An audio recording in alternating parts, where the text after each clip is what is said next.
I do. Sean O'Hara, that sounds like another Irish name. Oh, yeah. He'll hit you with a shoe. I don't. He will reach across the desk and batter you with your own shoe. With your own shoe.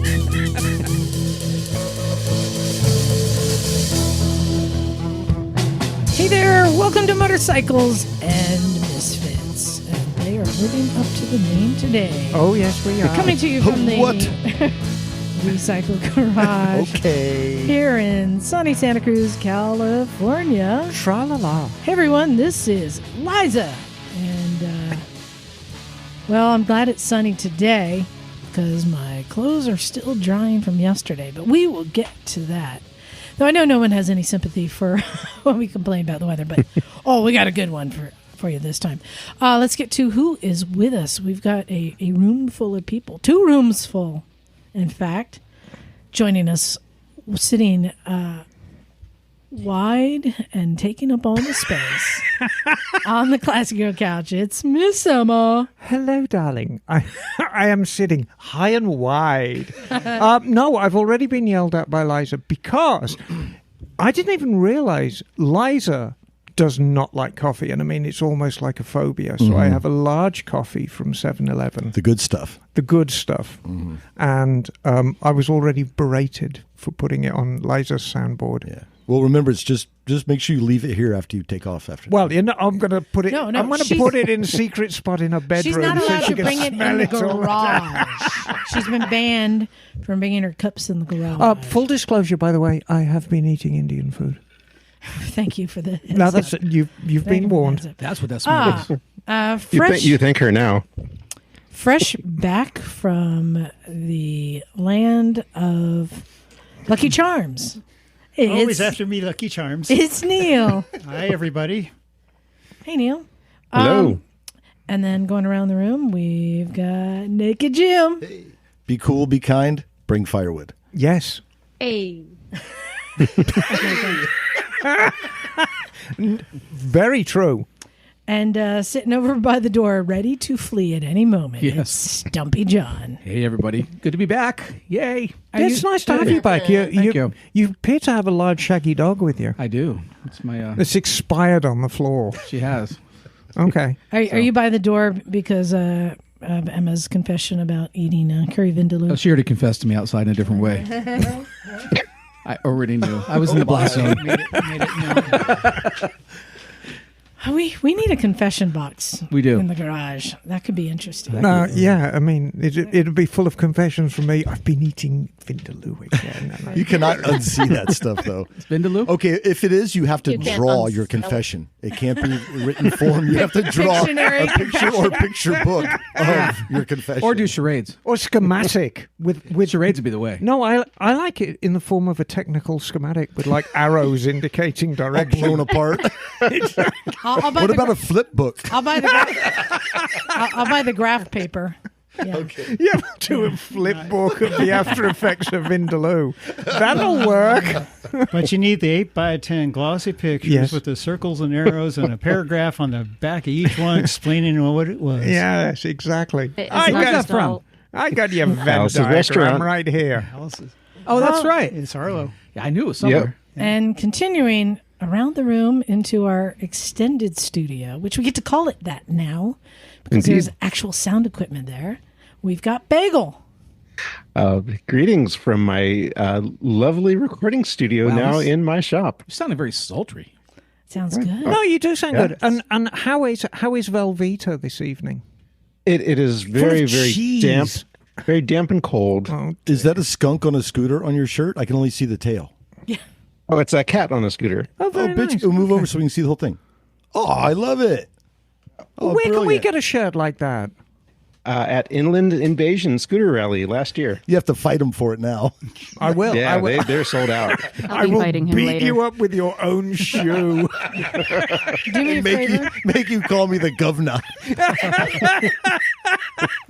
After you beat Bagel up, can you make a flip book about it? Yes.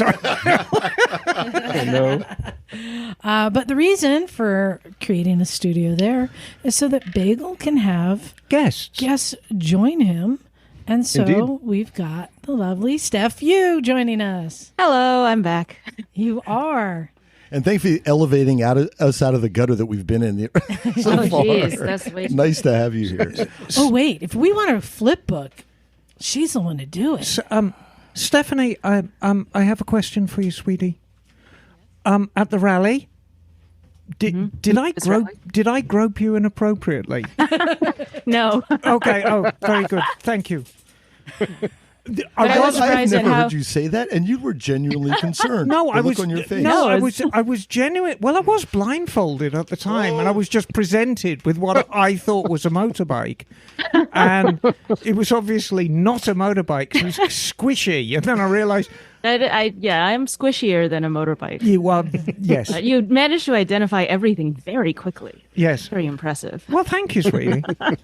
Well, and I was talking to Steph earlier this week, and she said, "Hey, I was listening to the recap on the Misfits rally, and it reminded me how much fun I had there," which I was glad to hear because I wasn't sure of her experience because it started with her arriving and Matt walking up to greet her and her saying no and walked into her trailer, and he didn't see her for like hours, and he's like, I think I'm not sure what's happening."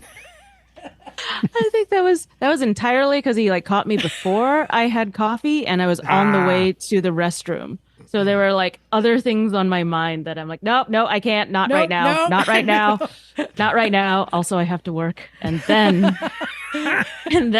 rally time. Because But I felt a little bad afterwards because I'm like, I could have at least said like hi, no, that's okay. and then run to the bathroom. you know, It was like first thing in the morning. Anyway, Oh, wait, no, Matt's a wakes up certain early. third after bathroom and coffee. Yeah, no, you're fine. It was pre-coffee, right? it was definitely pre-coffee. You're good. and you know, Matt is a very, very good egg. However, one crushing defeat once in a while is very good for his soul. So I think you actually did him a favour. But you actually arrived in style at the rally, and that amazing silver fish that you pull behind your truck. No, no, That wasn't I don't you? hers. pull it. No, I don't pull it. He has his own tow vehicle. I'm still in the big white van, the big white creeper van. Oh, so it was your travelling companion who was in the big silver egg, and you're in the the still Airstream, white yes. cam, which in itself is an amazing vehicle. But that's your life, isn't it? Well, and last year we were very impressed with her van setup until Ray showed up in his. Well, Kind of put Yeah, Steph to shame. Ray. Yeah, Ray's Ray, though. that's like all of the Farkles. I've seen Steph's- Everything. Is it a Farkle? Can you put it on there?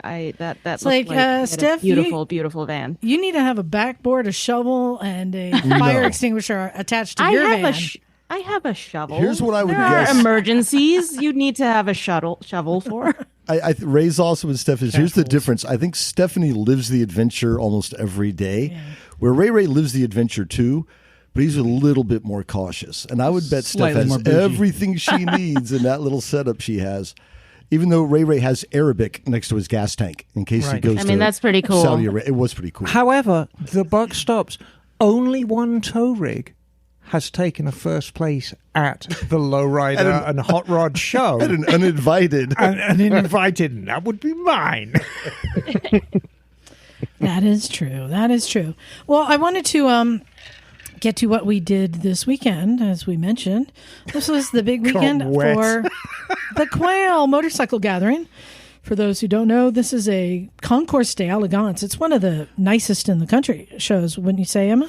I mean, as far as motorcycle shows go, it's the show. It is the nicest. Yeah. When I say nicest, highest end of entries. To give you an idea of the gauge of the show, I counted, I think there were 10 Vincents this year. But of course, the most priceless one was a prototype, or should I say, the prototype Honda CB750 from Oh, 1968. Yeah, that one Just- the That best, got, best on the show. that got best of show, right? Yeah. Oh, yeah, of course. It's a prototype. I mean, you don't get any better than that. So it's an iconic bike, but it's the actual prototype. Not to get I into mean, the talk details about- real quick, but was it in somene's collection? I don't know. Where did that come from? Who had I it? think I mean, Honda had it for I'll a look it up long, in a long second, time. but Yeah. Okay. Yeah, but and I mean that's the standard of the show. I mean that's just an example. You get There's a lot of interesting bikes there. It's a spectacle. So that Manx you were working on, was that for the show also? Yeah. Yeah, I think he took best in class. Oh, he right should on. have done. I mean, it's a gorgeous bike. So this is an event we look forward to every year. Emma does her gin and tonics. As is tradition. And Jim always heads straight for the free ice cream. I did this year. I had it was black raspberry marble. Absolutely lovely. So that was from was it Marini's or Mary Ann's? Marianne's, I think. Yeah, Mary Ann's. Oh, yeah, and they give out free ice cream. They had about 6 flavors. So cheers to Mary Ann's, local company. Yeah. Awesome ice cream. So this year we had a heads up that it might be a little bit different event, not because of the organizers, Gordon, who's been on our show, Gordon McCall, but because of this weather storm coming through, which was really bizarre because it was sunny and warm on Friday. It rarely rains Sunny in and May warm in our part today of California. on It was just Sunday. the one wrong day. And on Saturday, forecast for rain. So And we never curse the rain here. The rain is always welcome, but No. In fact, both Jim was like, I'm still riding. And I'm like, great. I'll ride with you. I need to test out all my new rain gear I've been buying since I got so wet in Peru. Right.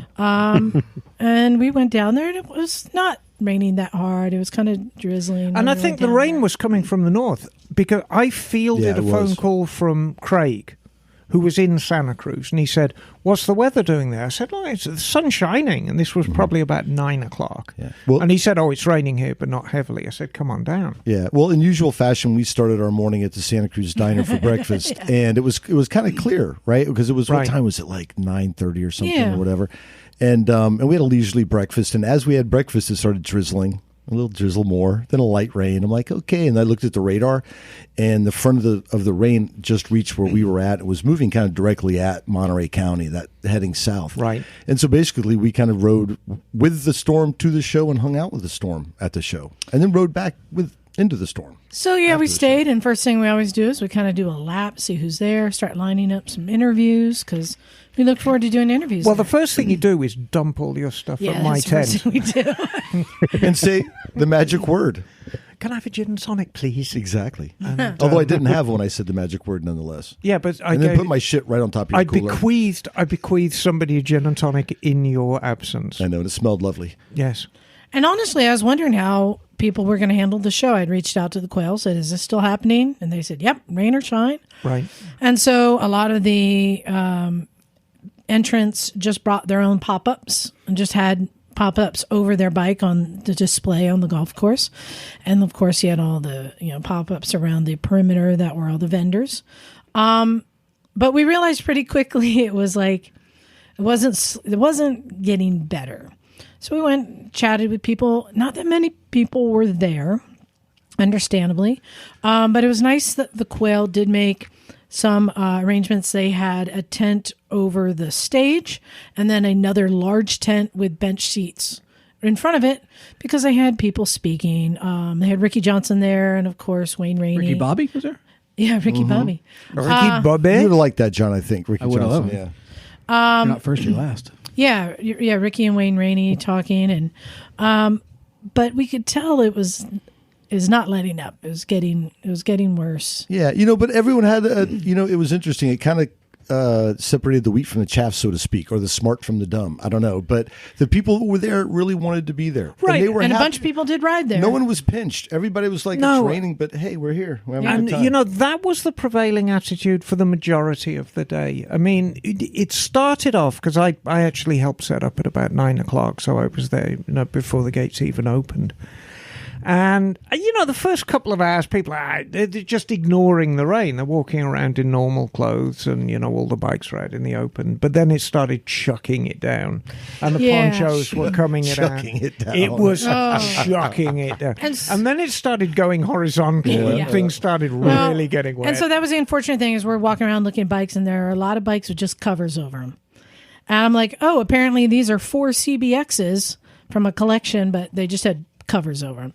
And so it started making it harder to like go around. And Jim and I were going around trying to interview people, but it was hard to find the owners of the bikes because people weren't hanging out with their bike like they normally do. They were all like hunkered down in like corners or places. I'll say everybody made the best of it. Everybody brought pop-ups and everybody had their bikes out because we didn't know. I'm like, if you have a really expensive, cool bike, are you going to have it out? And a lot of people did. And a lot of people rode it too. I was surprised. So there was To be fair, if we go back to that 750 Honda, that was out for a long, long time. Eventually it went in. Well, everybody did about, 1 or 2 o'clock? Yeah. That's when it kind of... Well, normally, the prizes start going out at about 2:30, 3 o'clock. And then people start going home. And it's like 2 o'clock dead, 1:45, 2 o'clock. We're going to read the announcement. And they were going, they were getting through it. And like 2 o'clock, show's over. I would say considering the hand that was dealt, I thought it was very well played by the organizers, the event. All things considered, I thought they pulled it off and it was great. Yeah. I have a lot of respect for the organizers of the event because they held strong. They still had the event. Okay. But I felt like it was just really unfortunate. Yeah. The weather, that was the damper, that was it. But, but you never all the people there were cool. It was fun. It just really made it hard for interviews. However, we did manage to get an interview done and a little intro, which the only place we could find to kind of shield ourselves from all the noise was over at the porta potties, which we were trying to get into the handicap porta potty to record in there. No expense spared. I actually almost tried to break in, you could say, because it was red, but I think you still yanked on the door. Somebody was in there for like 15 minutes. Well, it was a couple. They're differently abled. Sometimes it takes a little longer. It was a couple. Well, so anyway, we recorded outside the porta potties and interviewed a couple people coming out of the Johns. Yeah, how were the facilities? Oh, very good, thank you. So anyway, but we did get one cool interview. Yeah, and I mean, Adam from Iconic Motorbikes is a very good egg. We first talked to Adam really when he'd been in business for less than a year. Yeah. And they were operating out of a shop in not the greatest part of Los Angeles. Very, very humble shop. And they've kind of grown a little since then. And and they've turned into like the number one motorcycle auction house really in the world. I mean, they've got branches in Japan. They've got a branch in London. They've got the big one, of course, is at Santa Monica, which is on 3 levels. And you talk about rare bikes. If it's rare, if a couple of bikes I'd never even heard of. Speaking of which, I don't know if we can talk about it. So we can. Edit it out. What was the British bike built by the British guy that was pissed about getting beat by the Italians that you were chatting about? Well, it wasn't about getting pissed about being beaten by the Italians. Alexander Hesketh, Lord Hesketh, yes. Lord Hesketh. Really? Did you say you met him? I had never heard of this motorcycle before. Yes, I met Lord Hesketh back in 82. During the war. He was doing the rounds with this motorcycle and getting dealers interested in it. And back then, I was kind of peripherally involved with Bristol Street Motors in Birmingham, who were pitching Kawasaki's, and he came around with this bike. And it was absolutely bloody marvellous looking thing. But it just never took off. It's hugely expensive and a deeply flawed motorcycle. How many did they make? Do you know? 290, I think. And did they make it from the ground up? Built the motor? Well, yeah. A lot of the criticism of the bike was so much of it was outsourced. I mean, the switchgear, the instrument gauges pack, were Honda CB750-ish. But it has an attraction, huh? Well, if you see it, I mean, it's quite a big thing, and it's quite imposing, and the paintwork is just glorious. It's got a coat of arms on it. Yes, and it's got a very pissed off looking chicken on the fuel tank. It was kind of an L. The chicken is awesome, I got to say. It was an L twin, right? So did it's they an L copy twin. that from Ducati? Yeah, it's a 90-degree L twin. Wow. Oh, it's got nothing in common with Ducati. I mean, its closest relative is a bike called the Westlake. Okay. But the Westlake is a completely different layout. But from an engineering perspective, it's very similar to a Westlake. But yeah, 1,000cc, lots of horsepower. Big heavy, though, and carries its weight high. Awkward thing to ride. What was it for then? It was really, Super bike. Yeah, it's a super bike. I mean, Lord Hesketh saw it as being like a two-wheel Bentley. And very similar people. You know, the kind of guy who would buy a Bentley would buy a Hesketh. It's that That's kind of the market. But that's a really... So no race pedigree at all then, right? No. They weren't trying to track it? No, you couldn't track a Hesketh. But it looked like a lovely way to spend an afternoon. Yeah, and I mean, that was it. I mean, it's just, you know, and yes, Bentley's had a racing heritage back in the 30s. Right. But, you know, by the time the 60s and the 70s came along, they weren't racing Bentleys What were the flaws anymore. in the bike then? It was an underdeveloped engine. Okay. Mechanically, it suffered a lot of problems. I'm going to take a guess, too, that it was still 70s technology when all the super bikes of the 80s were coming, the technology was coming in.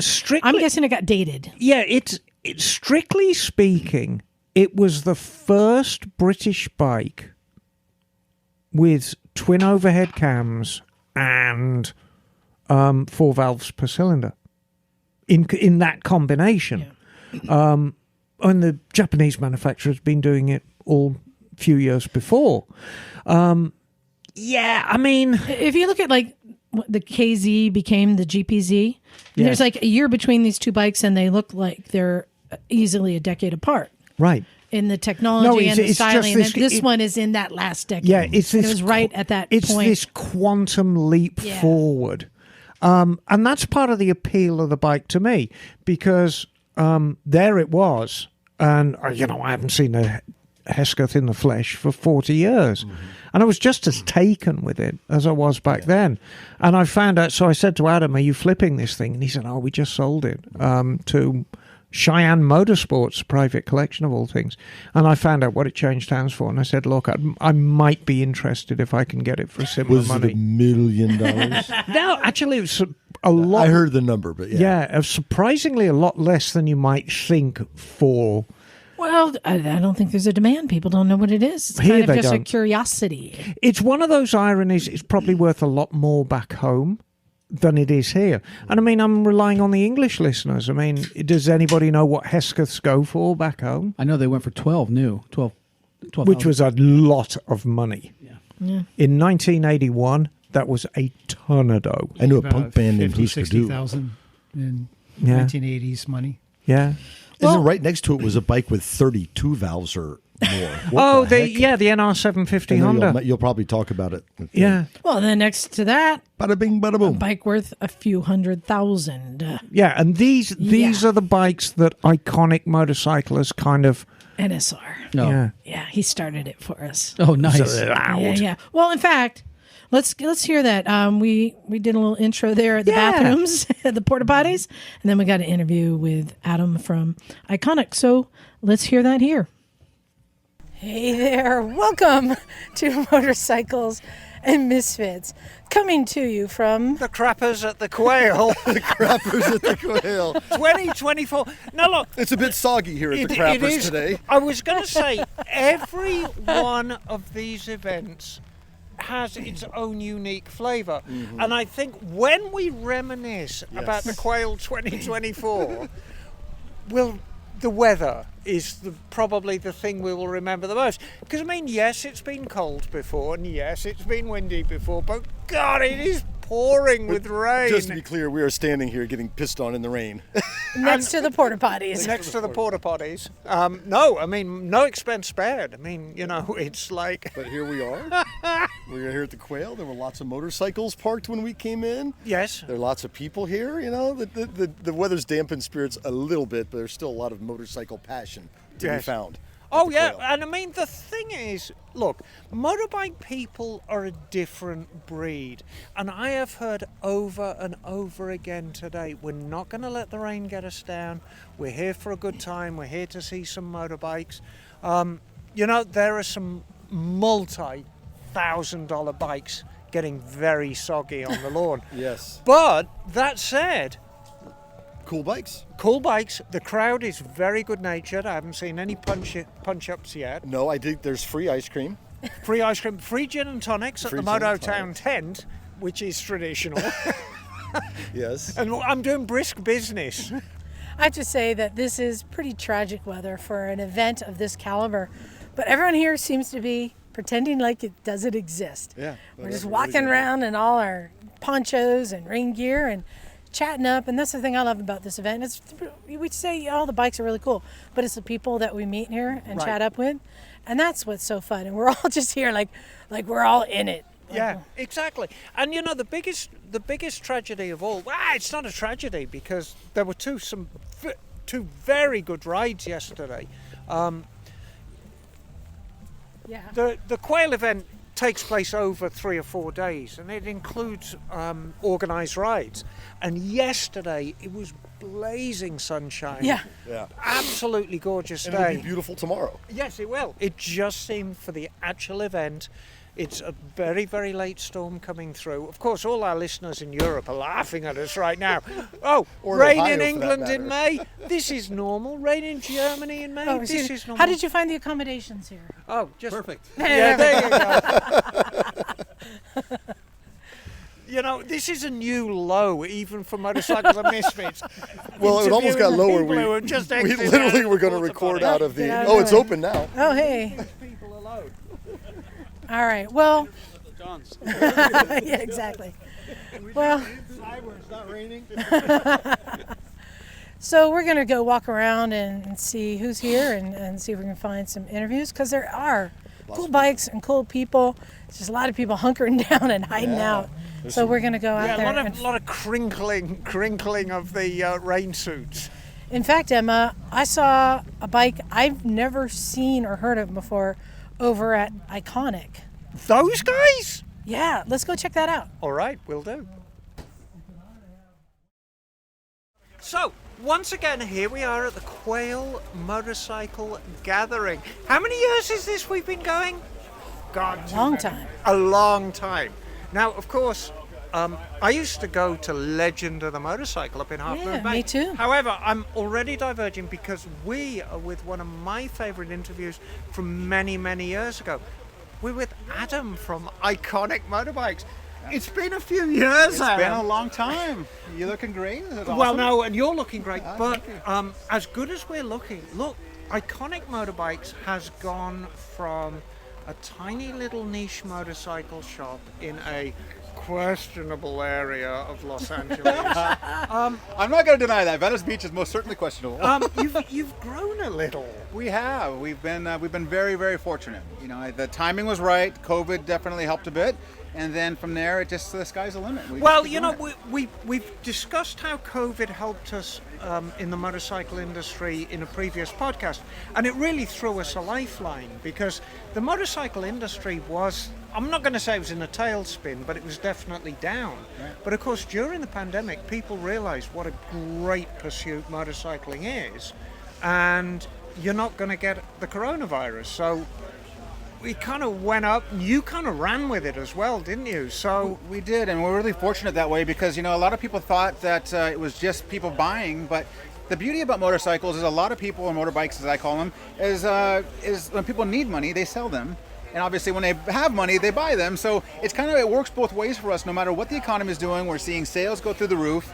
We keep having really wonderful auctions, and people see these histories like that Honda behind you in a $300,000 range. So for those who aren't familiar with Iconic, describe Iconic's niche. what do you do? So we're an online auction platform first and foremost. We run between 4 and 9, maybe even 10 bikes a day, 5 days a week. Every auction runs for 7 days, and actually for the month of this month of May, we're doing free listings. So it's free to put a bike up. We make our money on the buyer fee. So auctions is a big piece of our business. We do bike storage. We have 6 mechanics.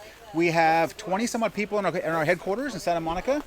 We have a Japan building now. We have a building in UK, and we now have a Rhode Island office that opens up next month.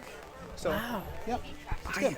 So, but primarily you're based in Santa Monica. Yep, correct. And how many levels is that now? We just added a new second story with containers. So we used 42 ocean containers to add a second structure, a second level, I should say. And so we have collectively about 19,000 square foot in Santa Monica Airport.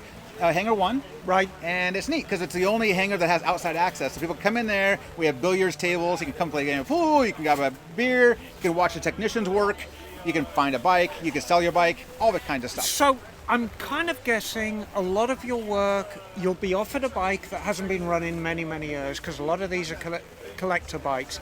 Now, is your primary focus just to sell it on as is, or do you offer this service via your mechanics that if you want this as a riding bike, we can do that too? So both ways. And so sometimes the seller's like, you know what, I'm done with it, just sell it and have the buyer fix it. We put it on our lift, we go through and do a big 80-point inspection on it, and then we sell it as is, and then the new buyer can say, you know what, I want it custom painted, I want different wheels, I want this and this. It goes both ways. It really depends on the seller and the buyer, for that matter. Which is going to segue into the two bikes we're standing with right now. Liza, what is my favorite Japanese bike in the whole world? Stretch Busa. No. Honda NR750. Right. Now, we're going to talk about the rarest of the rare, because NR750s were Honda's ego trip from the late 80s, early 90s. It's a V4, but it's basically pretending it's a V8 because it's got oval pistons. It's such a valuable bike. Owning one is a statement in itself, but customizing one, that's next level. And we are standing right next to a custom NR750. Adam, it's glorious. Tell me about it. It came out really wonderful. It's one of my ideas. Every once in a while, I kind of take a pen to paper and I kind of come up with something. So yeah, we followed the lines of, you're looking at the letters there. We followed the lines of the original bike, but this time we went black, obviously. Exposed carbon fiber, much like the original red bike had. We had to use an RC45 hub, an RC30 brake, RC30 wheels, and a front end off a Superbike. So it's just a mix match. It's got a Honda Civic fuel pump, so to get the pressure up higher. It's got a custom titanium exhaust that a retired gentleman from Yoshimura made for us. It's a really neat bike. Really, really high end. The foiling on the graphic on the tailpiece is absolutely sublime. No, I love it. It really is. It's every inch. And it's a modernized version of the Superbike, because as much as we love the NR, it's getting on. It is, but it was such a revolutionary bike, though, and people give Ducati all this credit for the 916 Ducati, but this was 5 years prior. Single-sided swing arm, undertail exhaust, and fuel injection. That Honda did it 5 years earlier. So this was a revolutionary bike, and oval pistons. I mean, come on. Right, exactly. 32 valves. Now, I'm told that the oval pistons had actually been developed many years earlier, but they couldn't find anyone to do the piston rings. And that was the holdup. As soon as they found somebody who could manufacture the piston rings, the project was on. Yep. It's absolutely glorious. And in a couple of minutes, we're actually going to hear this thing. But I want to talk a little bit about this rarity I'm standing with now. And I'm actually going to disclose, I'm negotiating with Adam to try and buy this thing right now. It's got a chicken on the side. It's got a very angry looking chicken on the tank. So we need to go back really over 40 years. We're going to go back to 1981. And a very eccentric member of the English gentry called Lord Hesketh felt that the English motorcycle industry was in the doldrums and really needed a superbike to compete with the onslaught from Europe and Japan. So he commissioned his design team to come up with a Hesketh V1000. Now this is every inch a superbike. It's a big machine. It's a V-twin. It's got quad overhead cams. It's got big carburetors on it. 5-speed transmission. Do you remember many years ago we did a show about Comstar wheels? Yeah. And how the guy who designed Astrolites sued Comstar? Yeah, because Comstars, which everyone knows now as being a cheap, common, pressed steel wheel, but it's had its start in racing. Right. Well, this has got the original Astrolites. So we're looking at a very large metallic cherry red bike with gold wheels, a big V-twin engine. It's rare. Now, it was a flawed motorcycle. Hesketh's vision for this bike was kind of like a two-wheel Bentley. And that's what the vision he had in his head.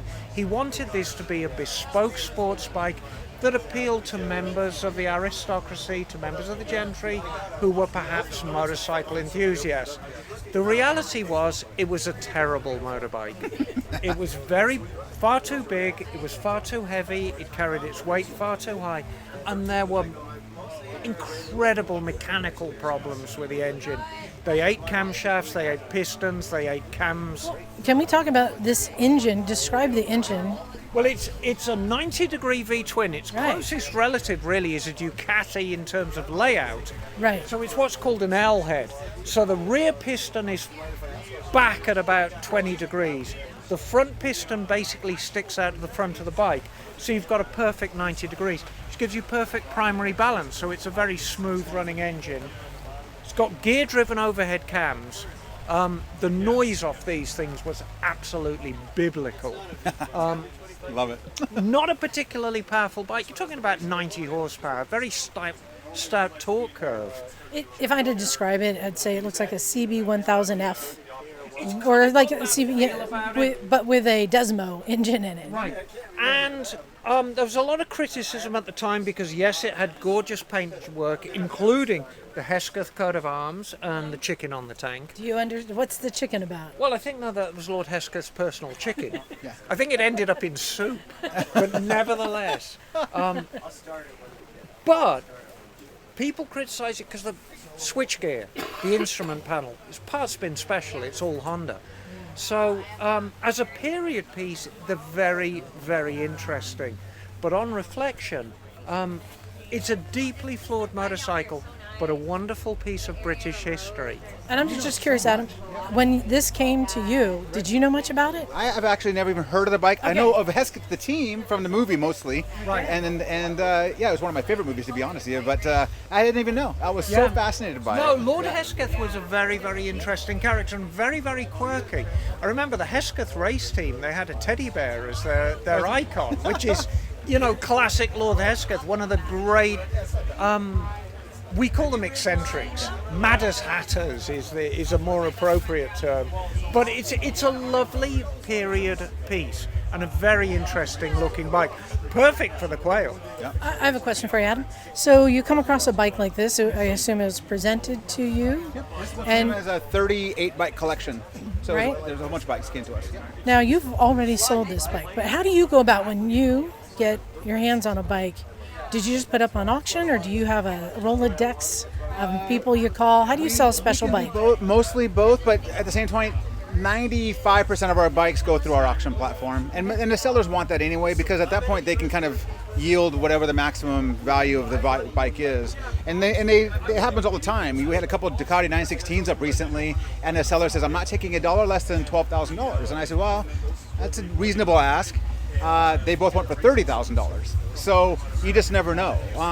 This bike, much to your point, people don't know about it. So it was actually with us for over a year, and it just took a long time to sell it, but we finally found a home for it. So, yep.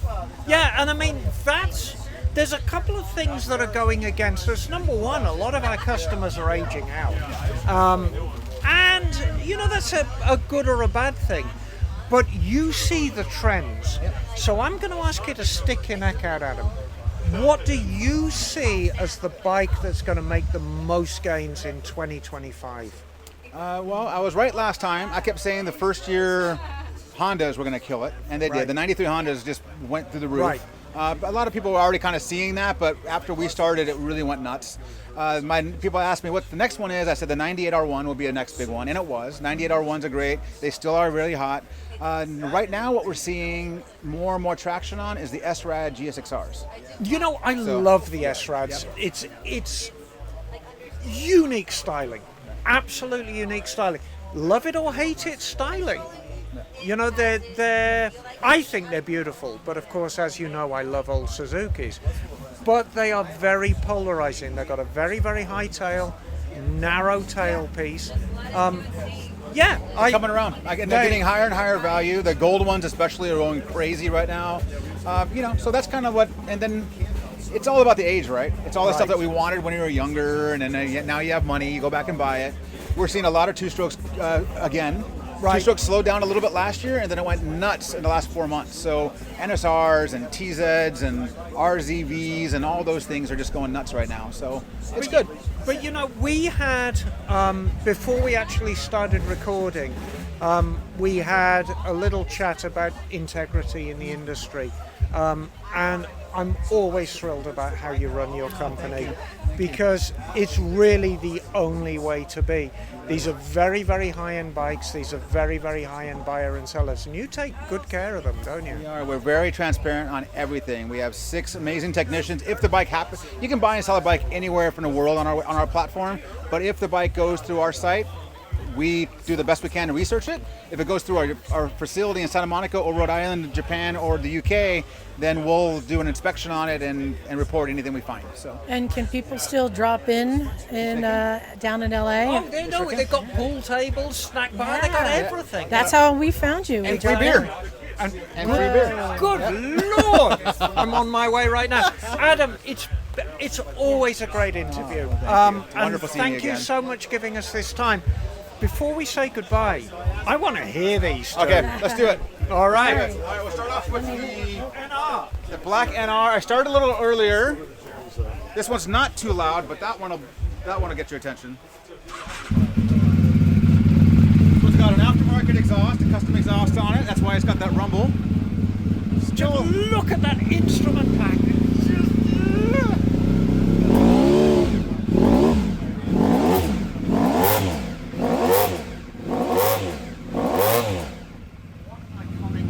Is it beautiful? It's fantastic. You can hear it, right? It's like V4 and V8 all kind of mixed in together. I love the smell of race fuel. Oh, race fuel. Yeah, it really is. Now this bike, I'm going to forewarn you, it is incredibly loud. Good. Robbie, do we have the key for this one handy, buddy? And Emma, what bike are we looking at now? I would say the person. RCV. Yeah, we're looking at the RCV. These go between $250,000 to a little over $300,000 to buy one. We've sold 6 of these already. We've sold 13 of these so far. Oh, green light. Yeah, we're good. Okay, bye. Sorry, thank you. All right. I'm going let's to warn try you. No, that's She's noisy. Give it a second to warm up.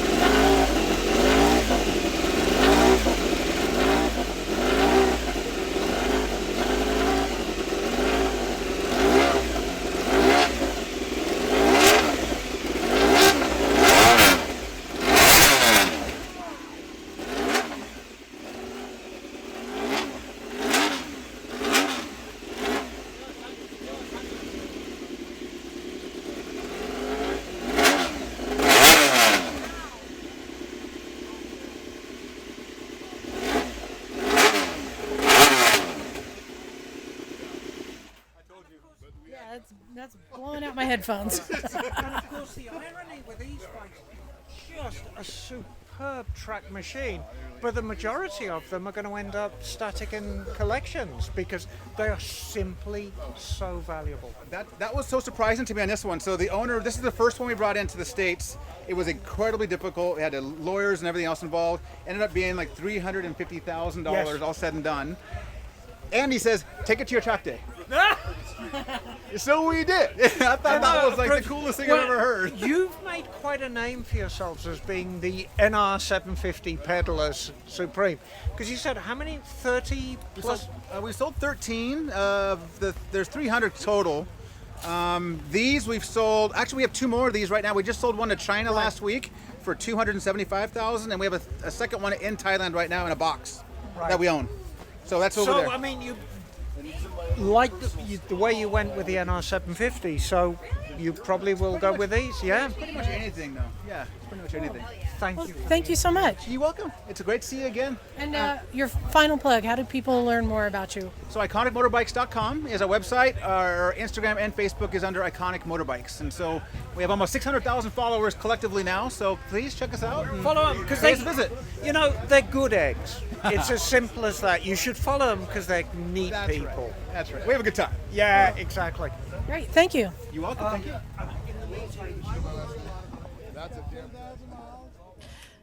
So, unfortunately, shortly after that interview, Yes. it started to. The heavens opened, but It was like Old Testament did style. did I not tell you that Adam was a good egg? Oh yeah. No, he's a cool guy. Yes.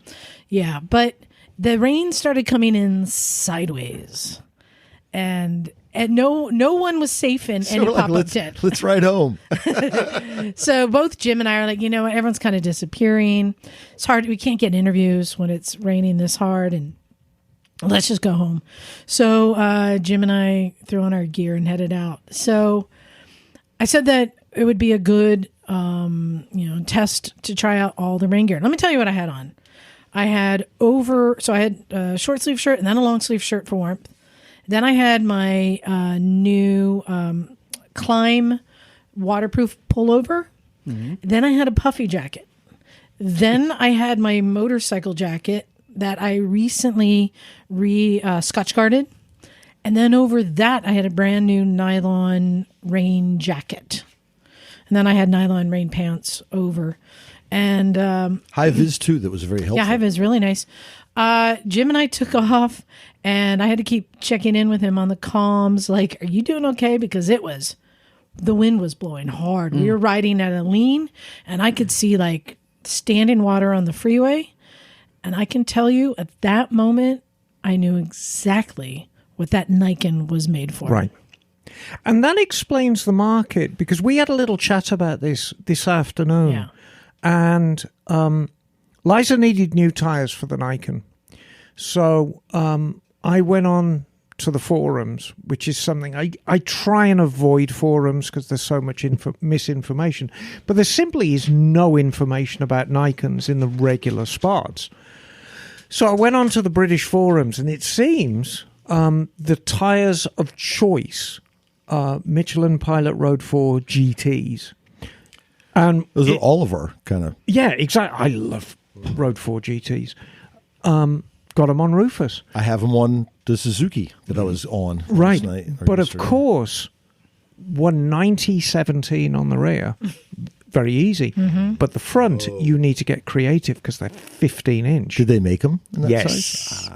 But they're for a scooter. Yeah. So wow. what like you're doing... like a rear wheel? Just went, what? What you're doing is you're giving away your Z rating for an H rating. Because scooters just do not have Z-rated tires because they don't need them. But the H is what, 120? 130. Yeah, that's more than enough for So, that. Yeah. and that was the attitude on the English forums that, look, you're giving away this speed rating, but you've got two front wheels on this. So as far as weight distribution, as far as load rating on the tire, everything's well within. That is the only thing that's not 100%. It's just the speed rating because, in effect, it's a scooter tire. But I tell you what, they look like $1 million. They look far better than the OEM equipment. Well, let me tell you, riding on the freeway, I felt planted, secure, comfortable. I didn't feel any squirreliness, any slipperiness. Were you leaning with the wind, or was the wind blowing? Yeah, so you were leaning. Oh, the wind was, Jim, it was like a gale. How was the experience for you? It was good. Your bike felt good, It was planted? good. You were on the 10.7, Yeah, right? my gear was basically some waterproof pants. Yeah. And heated grips. He's on the but Gixxer. I was You were on the Gixxer? Well, I took it because it has traction control. But I tell you what, that fairing, I bet, acted like a sail. It was just blowing that hard. I don't think what you were on. I mean, Liza maybe a little more sturdy. It was blowing sideways. It was blowing wicked hard. Like when it was similar to when I went to see the Mike Beck show, when we saw Mike Beck play. Yes. Remember that storm? Oh, God, yeah. Yeah, my girl texted me as I was leaving, like, are you coming home? And I'm like, what do you mean? And then I got into the weather, and it was like a gale. So it was like that. So it's not like any of us haven't ridden through it. It was just, I wore like nothing really that waterproof for some stupid reason. Like I just wore my regular everyday commuting jacket, my Tourmaster jacket of like 8 years. I did have Climb pants that were waterproof. That was helpful. So I was wet when I got there, but it was actually kind of fun. I had my woolies underneath, so I had wool socks and wool undies and all that kind of stuff. But by the time it was whatever time we let's left, give a report. it was dumping. How did your rain gear work out, Jim? My my pants did okay. Only my entire groin area was soaked. Because you had wool undies on. Yeah. Luckily, the human body, has ways to deal with that. And but yeah, I know I was soaked by the time I got home. I was like hypothermic. But at the same time, it's like that happens when you motorcycle. So every now and then, I think it's just good for the human condition to, embrace the suck and ride for an hour. Well, soaking you wet, don't freezing your even ass need off. you don't even need to ride a bike to embrace the suck, because I got more wet than I think I have ever been in my life. I was just sodden through to the bone. Because, I was out there all day. Yes, you were. Yeah. In your Suzuki jacket. In the Suzuki jacket, which weighs easily 500 or 600 pounds when it's wet. Well, at least you were wearing cotton jeans. Yes, exactly. And then they got nice and soggy. And I had nylons underneath, which originally were designed to keep me warm, but in fact trapped more water. No. And I was very wrinkly when I got home. I felt like I'm going to take all these clothes off and I'm going to jump in a hot shower and try and get my core temperature up. But I took everything off. I was very wrinkly. I looked like a big prune. I confess, I threw a couple of towels in the dryer, warmed them up, and wrapped myself up in warm towels, and I just went to bed and had a lovely 3-hour nap. I wasn't with far my behind cat. you. I was not far. Liza's like, "Hey, let's go get soup in Moss Landing or It's somewhere." like, no. And I'm like, I'm wearing wet toilet paper. I'm like, if I stop at all and take anything off, I'm gonna get a room for the night. So I'll tell you, I was perfectly fine riding home. The bike was well planted. My core was warm. Everything's good. The heated grips were going. But every now and then, I'd tell him, oh, I can feel it in my crotch now. I know it's getting in there, but I was warm. I was good. I get home and I start to strip down and check the damage. And this is where I kind of dissected what went wrong. Cause I had you were prepared. I had my rain jacket I pulled it up over the gloves and then Velcroed the cuff over the gloves to keep anything from, I did all the things, but everything was wet except for my socks. The only thing that didn't fail me was my I would consider that a boots. victory. Nice. So I was trying to figure out, how did it go so wrong? Every layer I had, I had so many waterproof layers on, but what happened was I had my buff around my neck. It became a wick. And it wicked down into the inside. Layers. And then water pooled in my lap and somehow gets through. Even these are brand new rain pants. You just can't keep it out. It's going to find a way in, right? And but it pulls down around your lap and your legs, so anything hanging down became a wick and brought it up, right? And I don't even know, with all my sleeves tucked and everything, it still wicked into my long sleeve shirt. So, rain, it finds a way. Not that there's a difference, but Brian was with us, right? Yeah. And Brian Honeycutt? Yeah, Brian Honeycutt. He gets the hardcore rider award. We have to mention that. He worked all night. Yeah. Slept for an hour and then rode from Sacramento. Yes. In the rain. Yes. All the way down to the Carmel Valley. Yes. Hung out all day. Yes. He left after we did. I know that. Yes. And I assume rode back. So but he had, the reason I bring that up is cheers to him. He had on some nice Alpine Star waterproof gear. And he said it was doing pretty good so far. When you go to Germany and anywhere in Northern Europe, the method, everyone wears these one-piece nylon oversuits, and they're usually very, very bright colors. They're cheap as chips. Built sells one. We were talking, Right. sorry to interrupt you, but we were talking earlier, and when I ride, and I know it's going to rain, and I'm smart, I have one of those things, and it actually works pretty. It's a zip-up garbage bag. Right. And But it doesn't breathe. It's cheap. Wait, but it's why is Steph waterproof. making that? What, do you have one of those, Steph? I think Bagel has one though, Yeah. Yeah. and maybe you stayed more dry than I did at the last ride. Yep. Can you put it on right now, Bagel? I could if you would give me a minute. Has it dried off yet? I think so. Okay. I mean, And then ride my past on gloves a are- scooter. the My method gloves I are still use, wet. these things are so cheap. I use it as a disposable garment, and I'll buy a brand new one at first day I arrive in Munich before we do the ride on Monday. I'll toddle down to the local It's like a onesie. It's like- Motorrad Ecke. I started shopping. And then, you For just one, pull on the yeah. one. Well, there's one in the donation pile downstairs. Yeah. I know. I started going through all the donations. Oh, I'm they're like, I need to look at fantastic. this. No, they're great. But Ooh, Bagel's going to get it. the very first place the water gets in is a little pool in your groin. Well, I think Always. that's inevitable. Yeah. Right? No matter, nothing's really. Yeah, you that really can't waterproof. escape it. Yeah. So, I mean, but I was warm. It was good. I picked up some Thai food, came home, and got warm and ate Thai food. That's the cure-all. I made a fire in my wood-burning stove. There you go. But you know what? Fire in your underpants. I feel really bad for everyone who invested money to travel and to pay for a spot at the Quail, because there was a lot of people, like, they come from around the world, and it was just really unfortunate. But the Quail organizers did everything they could to make it, an event. But just the weather was freakish. So, what was your favorite bike you saw, or most memorable, or something you want to mention? There was, the NSR was pretty cool because it really just Yeah. had models of them around here, and to be able to hear that was pretty cool.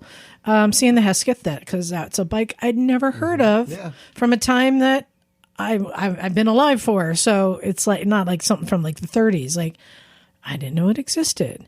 And I'm trying to think. I just appreciate what I appreciate about the Quail is, there's custom choppers, there's Vespas and Lambrettas, and there's race Vespa bikes. Lego models. There's race bikes, road racing, Dakar racing. They had Ducatis, a lot of Ducatis. There's vintage bikes. It's everything. Right. It's everything. And that's what I love about it. It doesn't find a single niche that it specializes in. It is just like us. We love all things two wheels, and it celebrates them all. And, I try, when I take the Mototown tent out to the Quail, I try and embrace my inner misfit even more. And I always take out something quirky that people may not have seen before. And this year, I took out that glorious gold GT 550 Suzuki, which has been out on the lawn before. But you missed it, John. I brought a boat-tail Sportster out. Oh, really? Oh, yeah. Wait, so One of how many? Well, it's difficult to know how many boat tails are left because Harley-Davidson sold quite a few. Mm-hmm. The boat tail was only ever on the Sportster and the Superglide. what year was that again? 70 and 71. Pre-AMF. No, it's AMF. Oh, middle of AMF. Yeah. Oh, yeah. AMF, I think, took over in 70. Oh. So it's the first year of AMF. But, it was an option. And the truth is, a lot of dealers were stuck with them because it's quite a strange-looking bike. And people bought them and then took the boat tail off and put a more conventional back end on it, which was the fate of a lot of them. But it's got a lot of very, very quirky stuff, like the mufflers, the exhaust system is so bizarre. It's like one piece up and lower silencers. Very strange bike. But yeah, just something a little bit different. I remember when I appreciated it, and I think Steph and Bagel will appreciate this. Bagel, the Lego Vespa kit? Your mic's still turned off, Bagel. I have one here over on the mantle. It's light blue, and it's got a nice little wicker basket on the back with a bouquet of flowers and a little helmet. Well, there was a woman there, and I don't know if you saw Bobby was there. I think Bobby had something to do with it. Yeah. And she had it built exactly like the Lego model. Oh, wow. Paint color match, had the basket, had like flowers, bouquet of flowers in the back, and two like wine bottle, and like had the helmet, everything. And then had the Lego model next to it. You can go to her Instagram. I think it's Helmets and Adorable. Heels or something, Yeah. and she has a little video of it. So that was really cool to see a bike made to match the toy. Aw. You know, one bike I saw that I hadn't seen before that I thought was cool was the Norton P11, like a Yes. 1968 desert racer style Norton with these beautiful kind of high pipes. Well, there's a great picture of Clint Eastwood in London sitting on his P11. Really? Because he was very, very taken with P11. It's a beautiful looking And bike. he was in London filming Where Eagles Dare, the Alistair MacLean film. And there's a picture of him I think sitting on Tower Bridge, being talked to by a copper. And he's sitting astride a P11. In fact, you can look at. Are you looking it up, John? I am right now. Yeah. Yeah. Can you? Did you find the picture? I did. Very interesting exhaust. Do you want? Oh, show it to Jim. I've seen it. Yeah. I saw it. Yeah. Oh, yeah. It's a cool looking bike. Well, I mean, it Looks was like a pipes pea are- shooter. It was a perfect amalgamation of Norton and Matchless because, of course, it was a matchless frame. Yeah. Matchless frame. So lightweight, high power, kind of for there the day. you go. Yeah. Well, lightweight, and matchless engines were getting a little dated by the late 60s. But, of course, Norton had this wonderful But you throw power a Norton plant. into the matchless frame. Yeah, and exactly. here Now go. you've really got something. Yeah. And I thought that something- was cool. Yeah, it's that's a good kind look. of fun stuff. It's a great looking bike and very much of the period. So, And the Baja 1000 bikes were cool. yeah, that was pretty Always cool. the purpose built stuff. I like this P11 a Yeah, lot. it's a good looking bike. Yeah, it really is. Great time period, 67 to 69. So, Bagel, what did you do this weekend? Well, I went with my scooter club to hold our scooter rally, called the Oregon 100. How Presented many by, miles do you travel? Well, normally it would be 100-mile ride, but we got the monsoon up here too. Wow. So we had a very, very damp weekend. And Should rather we be calling than it a nor'wester? It's a nor'easter. yeah, you could call it that. It's a nor'easter. Adorable compared to a nor'easter. It's an Right. atmospheric river. Yeah. Right. But Too many syllables. But we pushed through it and rode anyway, and we altered our plans from the original idea, which was to do a timed trial ride where each you'd have like groups of people going out and trying to keep a steady pace to hit a prescribed time, which is not known, but you have to figure out what would be an average scooter pace basically. And ride the 100 miles, and whoever has the closest time wins. But with the conditions that we had, we decided that might not be safe to have people, looking up and down at roll charts, trying to find directions, in the weather, and then having stuff getting wet. No so GPS. Yeah, so for safety's sake, we decided to have instead just a group ride, shortened it to about maybe 2/3 the length, and but went to the same spot for lunch that we had planned out, and then took a ride back into town. So, And we're not the only idiots who went out riding. Oh, no. No, we went out riding. We had a group of over Because that's real biker shit, We man. still did like 80 or 90 miles. Okay, so probably, I yeah. want to know what their rain gear was because they're But- way smarter than and we I are. want to know if the Oh my scooter gosh, skirt Bagel- keeps your crotch dry. Unfortunately, I can report no. So Bagel had the onesie, the whole body thing. I don't know. Maybe you were dry. I had Fairly dry. The crotch got a little wet towards the end of the day, but it held up remarkably well with the amount of rain that we had. the solution to this, and I can see it happening on a scooter, not so much on a motorcycle, is have a shrink wrap machine actually in your garage, and you can stick a straw in your mouth and actually just ride through the shrink wrap and become one with your bike, and No, just I be think able there to was- breathe through a straw. there was kind of like what's it when like divers. I don't know how to dive, so I'm only Like a assuming. Are you frog. talking about dry suits? Like yeah, like you get that layer of water that Like a becomes wetsuit, kind of yeah. yeah, it's wetsuit. closer to your body temperature than the ambient. I think that's what I was doing. Problem with That's a what I wetsuit is that if the water drains out of it, they get cold. Then you're frozen. Yeah. Yeah. So I assume Yeah, you so weren't I was- wearing I was- neoprene. No. I went with merino. I was trying. Oh, that's close though. That's better than. But yeah, no, the scooter skirt. I was wearing like the first pair of overpants I ever bought, so they're like 10 plus years old. And, Oh, wow. so what? And then the scooter skirt and a jacket. So So what you're were a you hardcore. riding, Stephanie? I had my Vespa PX200. Roughly, it's a Frankenbike. Okay. Hauled out west. So I was So- actually on a scooter this time. I was not on the cross country. in late 70s, early 80s vintage.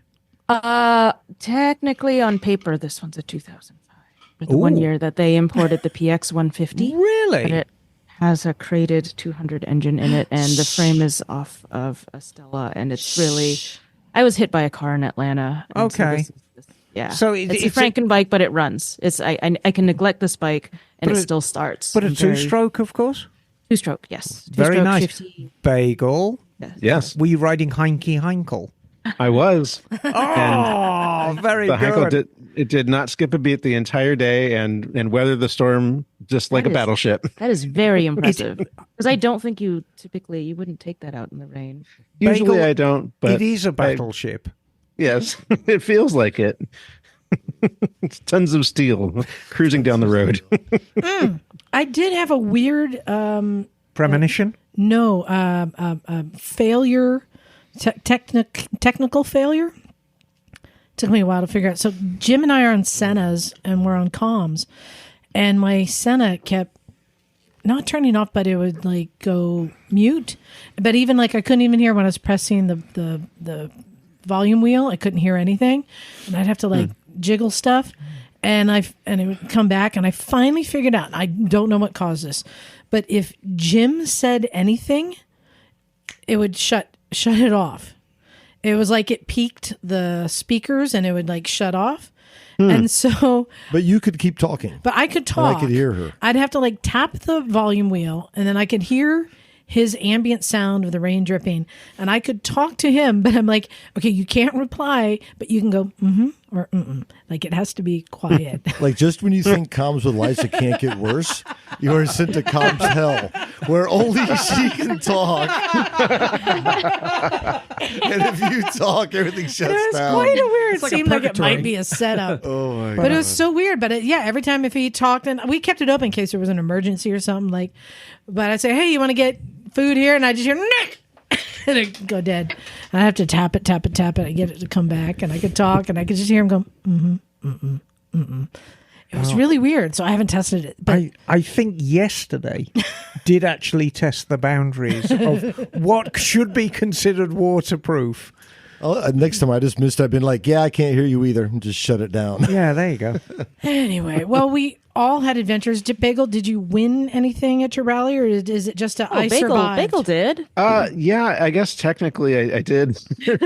Tell us more. I we- expect nothing less. Well, we had awards made up for a bunch of different classes for the Oregon 100. Right. And because we didn't run the competition, we didn't really have winners to give stuff out to. So this morning at breakfast, Joe just kind of handed awards out to kind of whoever he felt like. And so he gave me the 160 to 195 cc champion award because I stuck with it the whole way. Award-winning And bagel. the Heinkel rode every mile. More awards winning Cheers. misfits. I'm so Congratulations. Oh, thanks. I'm so proud. Well, I wanted to segue into another topic, and I'm going to use this. I'm so proud because Jim did a thing. Well, what'd you do, Jim? I got soppy. No. Jim, now, Soggy. there's a story to tell, and I don't know how much of this you know. I don't think you guys know this. It's pretty cool. So, Jim, do you want it to start with that email? Yeah, I think Neil could read Do you it. want to? Do you want to set it up? It's or? just a bit. It's a podcast listener and friend, and a Cleveland Moto friend too. Sean O is his name. Sean O. Not Shauna the Ditch, right? No, thankfully, this Sean flies high. But anyway, Yes. yeah, Neil can kind of. Okay. So this email is from Sean O'Hara. It's titled Jim's Mission Possible. Hello, Misfits. Allow me to divulge you in a tale. I have always been a fan of aviation. Since I was a wee lad, my family has made trips to the Museum of the United States Air Force in Dayton, Ohio. I have always enjoyed these trips, looking forward to seeing my favorite aircraft, the P-39 Aerocobra, the A-10 Warthog, and the faster-than-snot SR-71 Blackbird. Mm-hmm. The stories behind all these aircraft are amazing. I could tell tales ad nauseum about so many of these aircraft. But this story is about one very special bird, the XB-70 Valkyrie. My, oh my, how I have lusted after this inanimate object. Sounds like an issue. Born from the days of bigger, faster, stronger anti-communist sentiment. We are a nation of boundary-pushing primates. This sleek machine is gigantic. It stands 3 stories tall. It is longer than half a football field. It weighs 125 tons. I can achieve 3 times the speed of sound using not one. It can achieve 3 times the speed of sound using not 1, not 2, but 6 afterburning turbojet engines, flying at an elevation of 14 miles. The outer 20 feet of each wingtip could be lowered up to 65 degrees, helping the aircraft use its own shockwave to help produce compression lift. There are parts of the aircraft that would reach over 1,000 degrees Fahrenheit. All this is meant to say that I absolutely love this aircraft. There were only 2 built. The second aircraft, AV-2, had gotten done with a Mach 3 test run, where it sustained Mach 3.06 for 32 minutes, where it covered a distance of 2,400 miles in an hour and a half. Astounding. Now, here's where things get interesting. On June 8th, 1966, AV-2 was set up to do some public relations photo shoots. It was to be flown in formation with 4 other aircraft. As the shoot was winding down, a terrible accident occurred. The F-104 that was flying inboard of the starboard side of the XB-70 came into contact with the lowered wingtip. This impact caused the F-104 to roll over on top of the XB-70, where it sheared the vertical stabilizers away. The F-104 exploded immediately afterward. The XB-70 went into a flat spin. Both aircraft crashed not too far from each other. Joe Walker, the F-104 pilot, and Carl Cross, the XB-70 co-pilot, were both killed. Al White, the XB-70 pilot in command, was able to eject and survive while sustaining multiple injuries. The final XB-70 AV-1 continued to fly test missions before it was retired to the Air Force Museum. It has been an icon of the museum. This is where the story comes to modern time. I have no idea if I'll ever make it out to California. Even if I do, I doubt that I'll make it to the desert. After looking at the crash site, I happened to notice it was not too far from Johnson Valley Rec Area, which I know Jim has visited. So I formulated a plan. I set him to task to see if he was up to it. I gave him the coordinates that I had already mapped out. He told me that he would look into it. A day or so later, I had him hooked. He was ready and raring to take on the mission. He would act as a proxy for me, visiting the memorial that was located in the middle of the desert. He shared his weekend with me as he progressed and learned new and exciting things. And then it happened. I got home from work on Thursday. I settled in to start a relaxing evening. Then my phone rang. My wife looked at me, suspecting it was work. I started to giggle. Nope. Even better. Video call from Jim, looking back at me, gruff and sand-beaten, but in the most smiling of spirits. He showed me around the memorial. I joined him in pouring one out and tipping one back in memoriam. I cannot thank him enough. This community is excellent. With the world being as small as it is now, being able to reach through the interwebs and the Instagrams, I felt love and attention and a genuine interest from Jim once I set him to task. I will forever appreciate what he was able to do for me. If ever the Misfits are in Ohio and able to take away from motorcycle stuff, I will cover the entrance fee for everyone to visit the Air Force Museum. How cool. I should disclose, it's free to get in.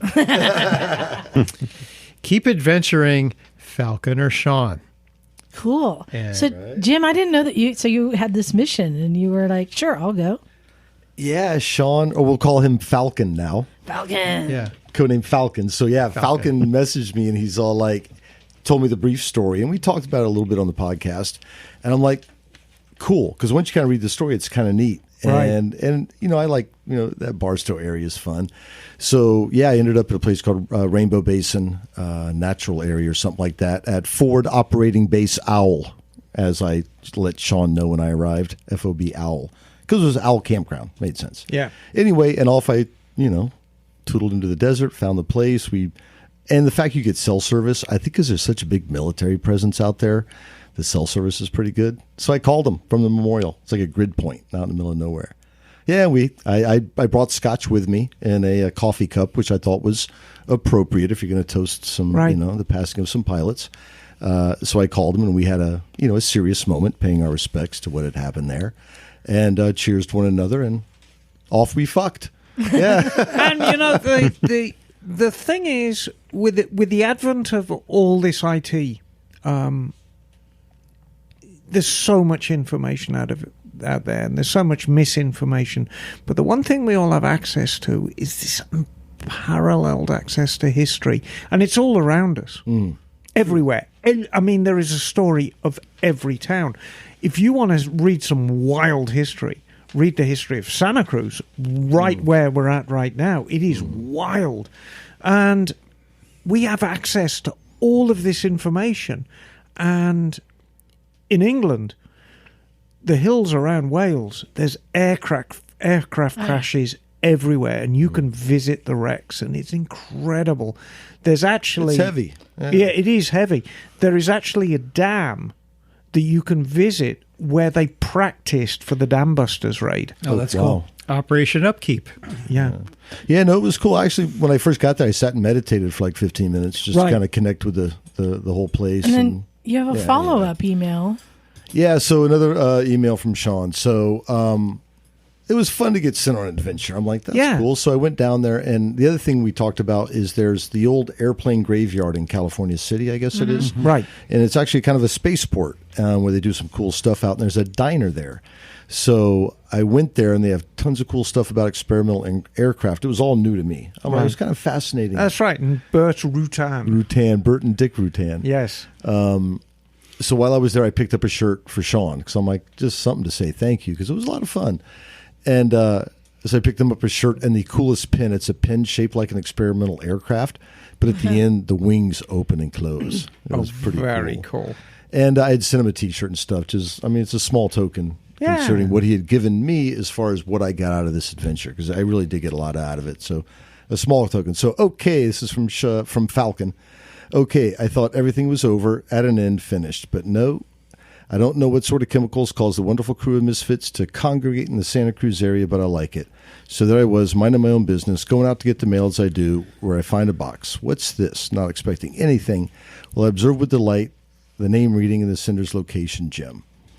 Well, I'll be damned, what could it be? And what can I tell you is inside the box was a gratuitous find that was a random mixture of stickers, fantastic T-shirt, and what is now my favorite writing utensil that will never be written with. Sprinkled inside that box, there had to be an onion or something because, well, I'm a random guy out here in Ohio. I never thought the brief spectacles of the internet ribbons could be so minimized, the distance between California and the Great Lakes region. I'm Florida. Anyway, thank you from the bottom of my heart for what you guys are doing out here. Anyway, and you'd like to come see us. So it was a lot of fun. So I appreciate the adventure. It turned out to be a lot. Come to Vintage Motorcycle Days and say hi too. Yeah, Sean. But I wanted to share that. It's Falcon. Falcon. Sorry, Falcon. I thought that was such a cool story, and something that didn't take a lot for you to do, but how much it meant to him. And it means way more to me. Right. Honestly, I've really just gotten so much out of not only the adventure, but... Well, your daughter is an aviator. And so it's anybody who has a history with aviation in the forces.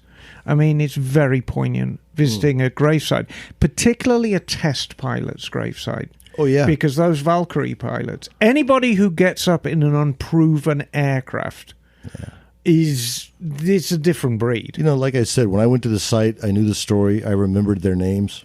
I sat and I meditated for a bit just to kind of connect with the place. It's spiritual, it's serious business. Yeah, and I remember we talked about it. And we poured before. a dram. Yeah, we poured a dram out for the pilots. We dram.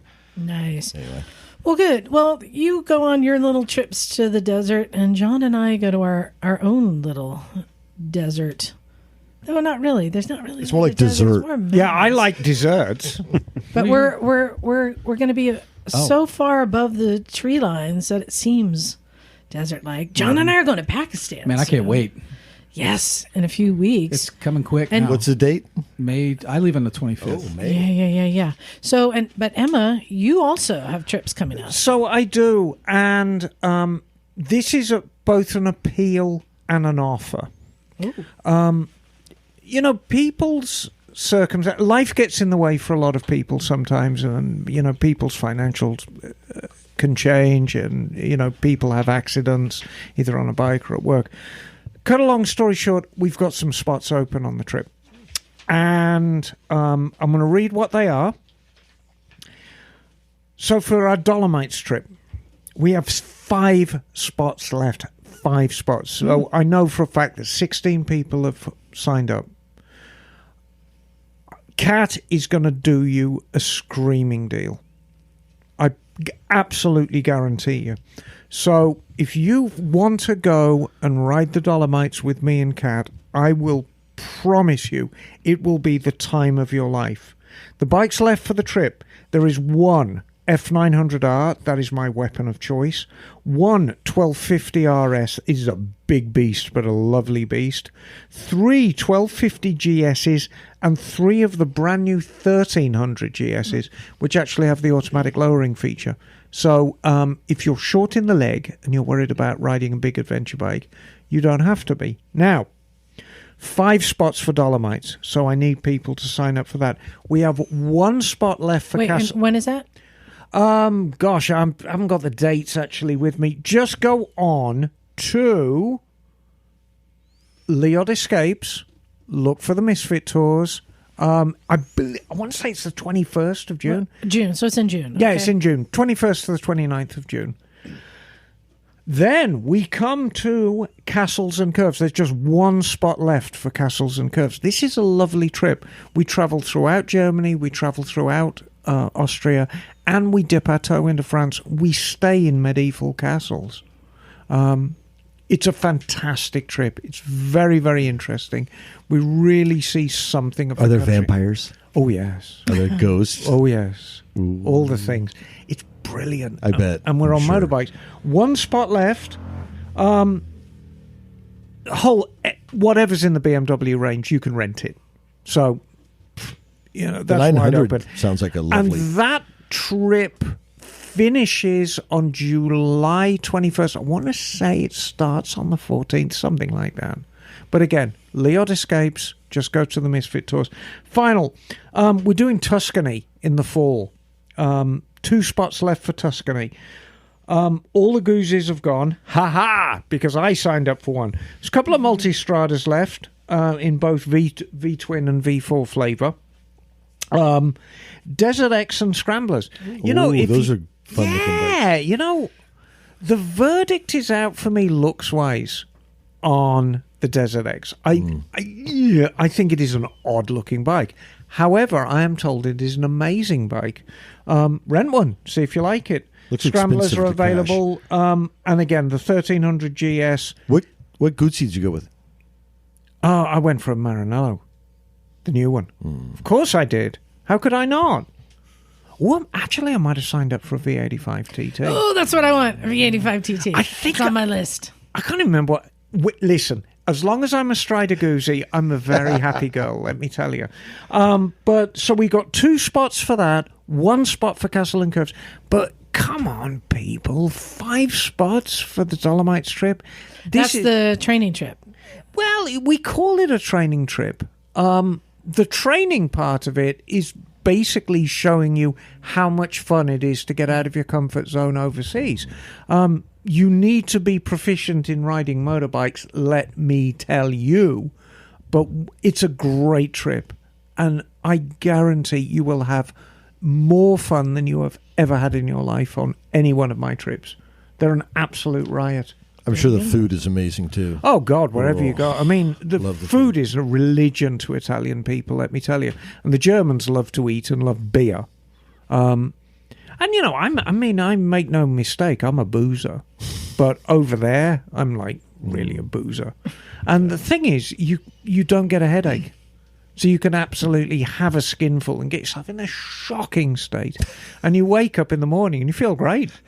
You know, and you go down to breakfast, shovel a load of food into your face and go ride motorbikes all day. It's brilliant, really. Sounds like it. No, it's my idea of fun. So sign up. Talk to Kat. He'll do your deal. He'll give you the bike you want. And I will see you there. Link in the show notes. Yes, exactly. So, Emma, you were telling me a story today in the garage that was kind of interesting. So, and, talk about we were talking about how unfortunate the weather was. Well, this is somebody who had an unfortunate incident. And we're not going to name names because I want this to be. I don't want this to be an experience of shaming people. But I want it to be a learning experience for people who use services for their bike. So last Monday, I had a Ducati Scrambler Cafe Racer booked in for clutch problems. And it's actually not uncommon on these bikes. The customer complaint was she pulled in the clutch, put it into gear, the bike jumped forward and stalled. She couldn't get the clutch to work. And I've done quite a few slave cylinders on these. These have got a hydraulic clutch. And it's got the master cylinder up on the handlebar, but it's got the slave down at the bottom on the engine. They're quite susceptible to heat. Now, this is a beautiful bike. It's a 2020, but it's only got 900 miles. It's got no miles on it at all. But, of course, she couldn't ride it. So I said, look, I do wreck a service. I'm not the cheapest game in town, but, you know, if you can't find anyone to do it, you know. And she said, look, I'm going to hire, I'm with Geico, and with Geico, you get wrecker service with your bike. A lot of people don't realize that. And Geico contract with various wrecking companies all over America for their policyholders. For European and English friends, wrecker service means breakdown service, basically. I thought wrecker was a redneck term. That's a British term as well? No, it's an American term. It's a redneck term, yeah. Well, yeah, but I mean, it's the term. True. Yeah, you do wrecker service. Right, you yeah, know, they say tow truck. Yeah. Down south, they say wrecker. Wrecker service. So anyway, everybody who has been to Mototown knows that Mototown has a designated crying area. And it's basically for people, when they see their bill, I usually send them off to the designated crying area and they can have a little sniffle and then give me their credit card. Is that why you have all the kitty litter on the ground there? Exactly. Yeah. You know. So anyway, this lady is booked in. She's a lovely girl. I did the first service on her bike. She bought it brand new from Monterey Peninsula Powersports. And of course, they went down the toilet. So she needed somebody to do the first service. So I did the first service on it. So I know the bike. And she was booked in for 10:30. Well, 10:30 came and went. And then she arrived in her car in tears. And so I invited her to sit in the designated crying area. And there's no reasoning with her at all. So it's like, box tissues, what happened? And she said, well, the tow truck company came and picked up the bike. And I decided to, you know, finish my coffee and then follow along. 2 miles down the road, the tow truck is pulled over by the side of the road and her bike is on its side on the deck. Well, at least it's still It's still on the truck, though, at not least. being dragged. Yeah. But it was on its side on the deck. And this is a full-size flatbed, so it's high. And, I mean, she is absolutely in bits over this bike. And I said, look, let's see what happens when it comes down. And so it came down, and they'd righted it. And one very unhappy tow truck driver and one very unhappy assistant. And they're like, oh, it's never happened to us before. And I'm like, it's okay, guys, shit happens, but let's get this bike off and see what's going on. And it was, thankfully, it was mostly superficial damage. That said, it is a Ducati, and I mean, the bill to... anything superficial. Well, the bill to repair it is the wrong side of $1,500. And this is just for shields on the exhaust and brake pedals and, you know, blah, blah, blah, blah, blah. But as I said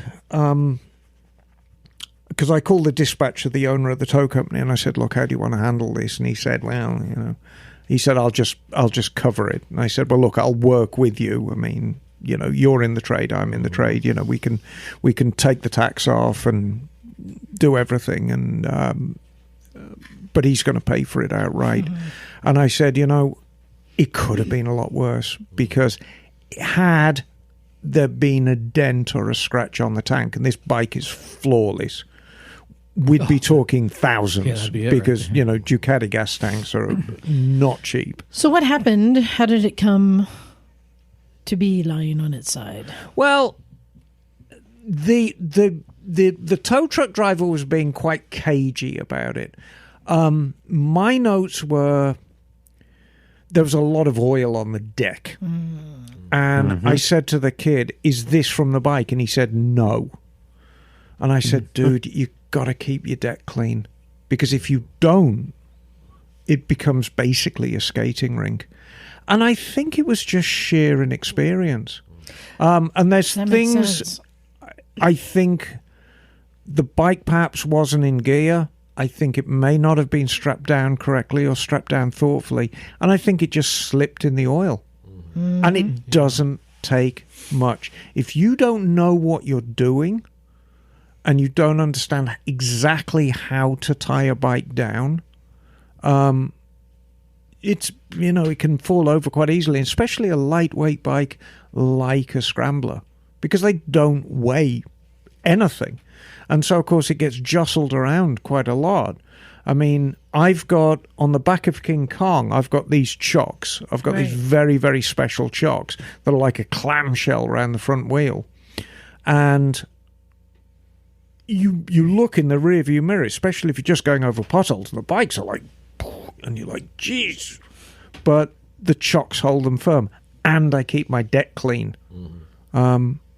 But, it's stuff happens. I mean, shit happens. It was very, very unfortunate.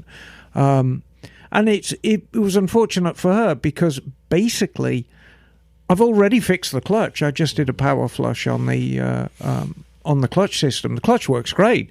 But, of course, the bike's going to be with me for a couple of weeks while we get all these parts come in. Incidentally, I have heard that Ducati really don't keep many parts at all in America anymore. Everything comes directly from Italy. And I ordered it from the guys in Campbell again. Oh, yeah, okay. And I said... Motor Cafe. And they're like, well, this is coming from Italy, this is coming from Italy. And I said, well, when can I expect it? He said, a week. Yeah. Yeah. He said, it's gonna be here in a week. They've really got this down pat. And they find it easier to ship it directly from Italy Express and cheaper than actually having it in a warehouse in America. DHL. Yeah, there you go. So that reminded me of how many times I've had tow trucks. You've had incidents, haven't you? And I realized, a lot of tow trucks have no idea how to handle a motorcycle. Right. They're just not equipped. I remember one of my first experiences, this was back in the 80s, when I bought a bike not running in somebody's backyard, and I hired a tow truck to take it to the shop to get it fixed. And they showed up one of the old tow trucks, with the rubber straps and chains. And I'm like, how's this going to happen? They literally put those straps underneath and the chains up and just dangled it behind. So it's like swinging, and took it off to the shop. And I'm like, I've seen that done. That doesn't look Yes. good. Doesn't look good. No. So the Especially next, for a fared bike. well, this was a naked bike, but yes, exactly. I'm like, it's not intended to be carried that way. Right. So then I remember the next time I had to call a tow truck, this is years later, and I was on a BMW touring bike. And so I asked for a flatbed, because I've learned. And this was in Florida, and a tow truck showed up, and I'm out in the middle of nowhere, right? And tow truck shows up flatbed, and he has no straps. And he goes, what am I supposed to do with that? And he wanted to lay it on its side Yeah. No. on a BMW touring bike. And I'm like, no. So he drove me to the hardware store so I could buy straps to strap my bike down on his tow truck. Right? And so I was like, But then No, you're saving the best story for last. This is my favorite story out of the three. I think this is this great. one was in Mexico, See, and it was very appropriate for Cinco de Mayo. yeah. I had another. This was also on another BMW touring bike, and I needed to go from the hotel that I was staying at to the ferry. This is when you could take a ferry from Florida down to the Yucatan. And I just needed to get it there, and I asked around at the hotel, and somebody said, "Oh yeah, my uncle has I'll take care of it." So this flatbed tow truck shows up, no straps, but 2 10-year-olds on the back, right? And I'm like, "What's going on?" And so he's like, no problem. Get in the car. And so he's got these 2 kids on each side holding it. But they didn't put it into gear. So the bike is kind of rolling a bit back and forth, and they're just struggling and holding it. And I remember from the... Oh, Emma's getting a guess. I remember, like, trying to say, like, grab the brake. And I go like this with my right hand, and the kid on the left side reaches up to grab the clutch. Oh, no. Emma, what is unique about the K75 RT clutch? Well, it wasn't unique for the K75 as a range. It was unique for America because they were terrified of liability. So you pull in the clutch on a K75 and it'd flick the side stand up. My K100 did the same thing. Right? Yeah. And so I'm like, Alto, stop. Alto. And I get out, and I sat on the bike and said, okay, go. And we had to go through the port, through customs, to the ship. Me sitting on the bike on the back of a flatbed truck with a beaming smile, like, yeah, this is awesome. Tell me somebody got a picture of that. That would. But be great. it made me think about. Right. There's a lot of tow services that are not equipped. Even those that are, bikes, especially fared bikes, are particularly hard to tie down. You know that stretch booster I had in recently?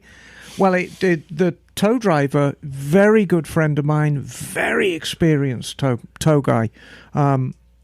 He's the only one I contract for Motortown. If I can't actually do it myself, I'll contract this guy. He's very experienced and very careful with the bikes. But he cracked the fairing on the booster and had to replace it. So it happens. I mean, accidents like that happen. But we really need to think carefully about actually how to tie these down. I can't remember. Is AMA's service? Is it? I know that you get the motorcycle towing with AMA. Is it good or is it kind of crappy? I can't remember. Like, do they have to get a certain kind of truck, or can they do it with any truck? It all depends on who is doing motorcycle towing in that town. Yeah. It varies tremendously. Bagel? Yes, and I have used the AMA's Moto service a number of times. And every time they're going through a local independent tow service, but it seems like they are vetting these services to make sure that they do understand how to tow motorcycles and scooters as well, because that's what I've broken down on the scooters. And every time they've done a good job and secured the bike well and got it there safely. So I've not had any complaints with their service personally, and that's over many, many years.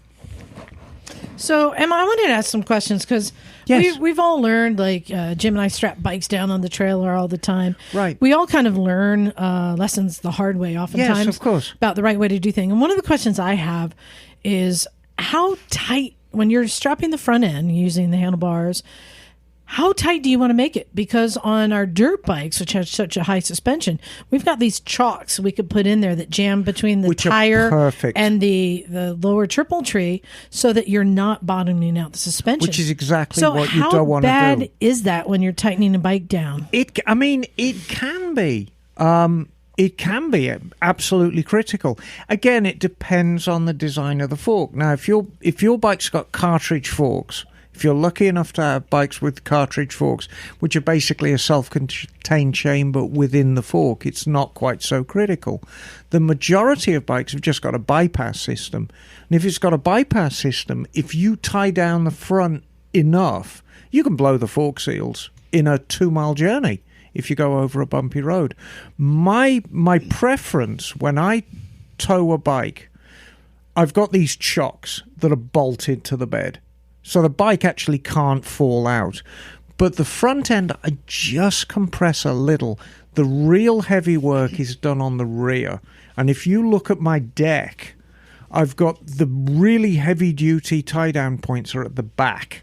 And that's what does the heavy lifting. That's what stops the bike from swaying side to side. Because shocks work in a different way. And so if you see the way I tie down a bike, the front will be lightly tied down and the rear will be really very heavily tied down.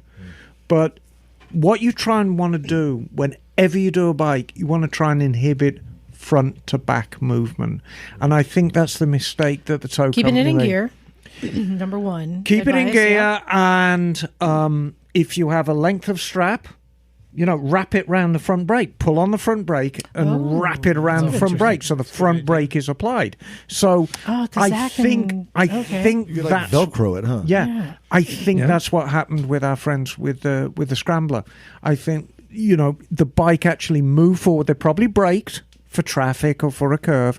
The bike moved forward and just fell off its stand and the steering turned. Well, I've seen this happen a lot when people load bikes into the back of a pickup truck and you push it up against the bed of the truck. Yes. But if there's any play at all, like if it's not jacked all the way down using up all the suspension, it can bounce and that wheel can turn sideways if it's not in a chock. Right. Which is why when I have people loading into pickup trucks, I have them use the corner of the bed to put the wheel in there.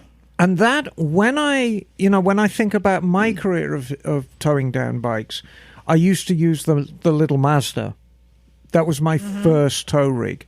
And my favorite way of towing down bikes in the Mazda was using the corner method, because it was a short bed, but you could get a full-size bike, and you'd stick the front wheel right in the corner of the bed, and then kind of bounce the back end around.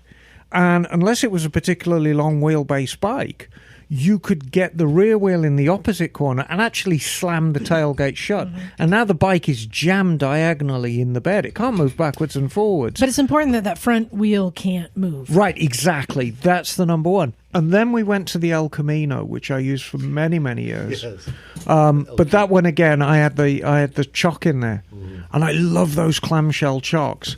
And I always put lockouts on them. So when it actually, when you push the bike into the chock and the piece that comes up the rear clamshells onto the tire, there's a lock and you can lock it. So the bike can't even roll out of it even if it wants to try. And that's where I first started using chocks in the El Camino. And I've just got 3 of them in the back of King Kong. And they work perfectly. Yeah, then you strap it from the rear, right? Yeah, and always do the heavy lifting on the rear. Something else that I discovered a few years ago that I know turned Jim onto are the type of straps. A lot of people use the old ratchet straps you can buy anywhere that have the hook at the end. And what happens is if you have not cinched your suspension down all the way, it can have some play. It'll bounce. You stop hard, it goes forward, the suspension goes down, and that hook will come off the hook. Right. Or, the loop, whatever, the tie down. So the straps that we use have a carabiner on it. Right. So whatever it's hooked to, it's not going to come off, even if there's some slack in the line. Right. So you don't have to tighten it down hard. I mean, if you really want the absolute top line tie-down straps, don't get them from the auto parts store. Don't get them from Ace You get the Hardware. Pro Taper ones. Go Pro Taper. to a motorcycle shop Yeah. and ask to look through the catalogs and get the ones with a carabiner. Or mine have got hooks. I don't use ratchet straps. Well, I hate ratchet straps. Mine are just pull straps. But the difference with mine, they've got the hook, but they've got the spring-loaded trap on the hook. Yeah. So when you click it on and the spring load goes clack it's closed. It can't bounce off even when it gets loose. And that's the key. But, the bikes, they'll sway a little bit, but they won't bounce out because, as I say, they're tied down hard at the back. The other thing I really like about the Pro Taper straps is the top part that goes to the bike is not a hook. Right. It's a soft strap, so you can put it over the handlebars, you can put it over the triple tree, whatever you can weave it through, and then it hooks to itself. So you don't have metal on the bike. I've used these straps with loops on either end. Yeah, soft straps. So soft Yeah. straps. I use those both on the handlebar Yep. and then at the back on the subframe.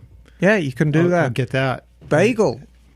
I have a pro tip. If you don't have one of those sets of straps with the loops, you can make your own out of just a regular hook strap. Yes. Where you push the strap through the eyelet where it's attached to the hook, and you create your own loop that's pushing through that eye hole, and you put that loop around the handlebar with the hook just hanging underneath.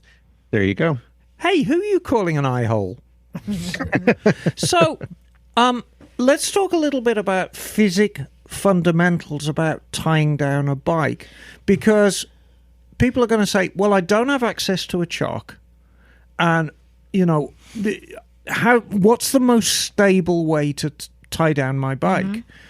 And also just reminding that even when you're hiring a professional tow truck service, you need to be the most knowledgeable, because they aren't always. So let's talk basically about fundamentals.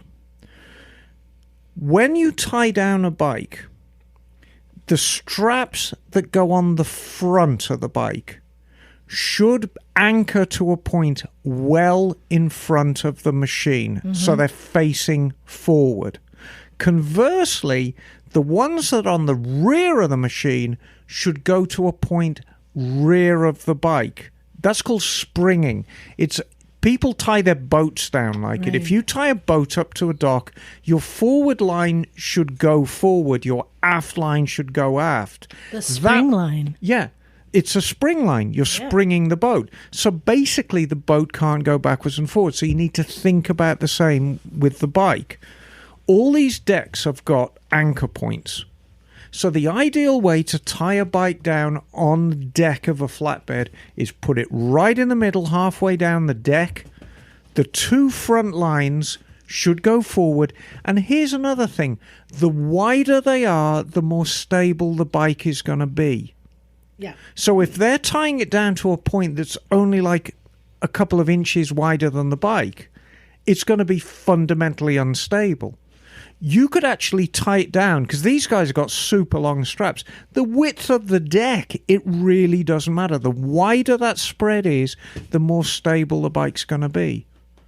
So when you look at the bike from above, the bike should form the straight up part of a Y. The strap should form... The front strap should form the Y part of the Y, and then the back strap should form almost like an X at the back. And that is the most stable way. Your bike's going to be upright. It can't move forward. It can't move back. As far as actual places to strap it down, this is what catches a lot of people out. Because especially on a fared bike, is finding pieces of frame or stuff that's attached to frame. It's quite hard. If you're on a twin shock bike with conventional handlebars, it's the easiest thing in the world. You can go round the anchor points of the handlebar, but you want to go in tight to the triple trees. You don't want to be outside at the end of the handlebar, because you can actually bend a handlebar. And I want to talk about that, because that's a great strap point a lot of people don't realize. The lower triple tree around the fork leg. Right, exactly. It's a very, very strong point. It's very stout. Very stout. The back, it gets a little bit harder. If you've got a twin shock bike, the top mounting points for your rear shocks on cruisers is a super strong point. That's directly bolted to the frame. Scooters, it's kind of harder. It varies, yeah. It does tend to vary. Basically a scooter is a monocoque. In the past, if I've been in doubt, I've actually opened the seat of a Vespa and taken the bucket out and actually hooked straps over the bodywork so they go inside the bucket. because it's the frame, but it's hard to find anchor points. Yeah. Interesting. Well, and we were looking at probably one of the best systems you can get if you transport your bike a lot. So usually, like, people who have race bikes or dirt bikes that they're going into a truck or trailer. Charlie and Micah showed us their system. Did you guys have you seen this system? Seen it, no. Oh, it's fantastic. Pretty cool. So it's by Pitbull, and basically on the bike, the only thing attached on one side is a little cup on the axle. It looks like a small spray paint can top. Right? It's like very heavy duty. So what you do, the method is you drive out the rear wheel axle of your bike and you fit the cup over the end. The axle drops down into the cup and you just have this little put the axle back in. So now you've got a cup on one side and the nut on another. Mm-hmm. The normal nut. So that's all that is mounted to the bike. Right. And then there is if you're familiar with like the Pitbull, like what we use to stands, like that kind of stuff, it looks like that. But this one has one end that goes over the axle nut, the end of the axle and the nut, and the other end has a sliding axle that fits into that cup or over the cup, right? And then it locks it's over the cup, and then it locks in with a pin. So now you're locked into the axle, and you have this Y-shaped or U-shaped arm coming. It's like a cage that drops down and actually bolts to the bed. It's almost like a large drag bar hanging off the back. I can't find it. Yeah. So it's like a drag bar hanging off the back, and they push the bike up into the trailer or their van, and on the floor they have these receiving hitches that this U-shaped like drag bar drops into and clicks in. So now what you have is just the rear axle being supported by two mounting points in the floor. You're not pulling down on the suspension at all. Right. There's nothing you have to do with the front, and it is extremely stable. And the only thing you have mounted to the bike is this little cup on the axle. Oh, no, it's absolutely fantastic. It's one of the few things, there is a huge advantage for someone who just has their own bike. Mm-hmm. For me as a professional, it wouldn't work for me because every bike that I transport, I'd have to go out with sufficient tools to drive out the rear wheel axle in the field, put the cup on, and they're all different, put it back together, and then use the system. And it's just not practical because the cups are standalone for each model of bike. But for an individual person like Micah, who's got the Ninja 400 race bike, or for people who have a dirt bike, it's a super stout system. Yeah, it's called like a trailer restraint. Yeah, no, it looks bomb-proof if you're at like a dedicated setup. Yeah. No compressing of the suspension, no chance of the bike falling out of it. So how much is that system, Jim? I was just looking in my mind. $359.95. It can be yours. Well, wow. Am I reading? Yeah. One Ducati falling over $1,500. So it sounds like a bargain to me. Great deal. Yeah. Well, cool. Is this the one that was? There's like a meme that went around where like somebody's trailer had tipped over on the side and the bikes were still attached to the floor. I guess it would because it's locked into the floor. Everything uses safety pins to lock everything in. Yeah, and it's the rear axle, so there is nothing to flex. I mean, it's solid. So I'm going to end this with a very cautionary tale for Ducati owners, but not all Ducati owners. Hypermotard and early scrambler owners in particular. I had a young gentleman who came to me very, very upset, who was actually in the, I think he was in the Army, and he was studying at the Defense Language Institute in Monterey. And he had driven all the way from the East Coast with his Ducati in a trailer. And he tied it down dutifully in the trailer, and the trip had been uneventful, except about 20 miles outside his final destination of Monterey, he hit a giant pothole. And when he went to check on the bike, there was a pool of oil underneath it. Ooh. And so he pulled into the shop and was visibly agitated, had the wind up vertically, as it were.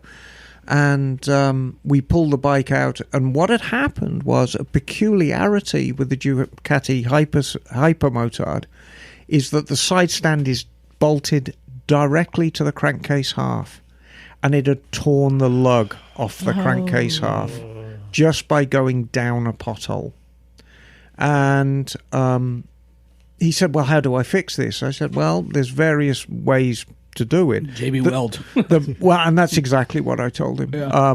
I said the proper way is to buy a new crankcase half from Ducati and then pay somebody a lot of money to rebuild your engine. I said, we may be able to get it welded, but it's unlikely. I said, what I would do if it was my bike is I'd JB weld it back on, leave the bike on its side for 3 or 4 days, let the oil drain away, clean it as much as you can, JB weld it together. And he said, can you do that? And I said, no. I said, morally, I can't do that. Yeah. That's not a job for a motorbike shop, but it's a job for you. And I wrote him instructions on how to do it. And I never heard from him again. But talk about heartbreaking. So know the layout of your bike. Yeah, and also don't necessarily trust a tow truck driver. I hate to say that, but they're not all that familiar. Yeah. You need to become familiar, and I think the best top tip is buy the type of straps that work with your bike. Don't just buy It's a simple straps. question. Ask, if someone's coming to tow your bike, are you familiar with tying down these bikes? And if they say, yep, leave them to it. No need to hassle them. Yeah.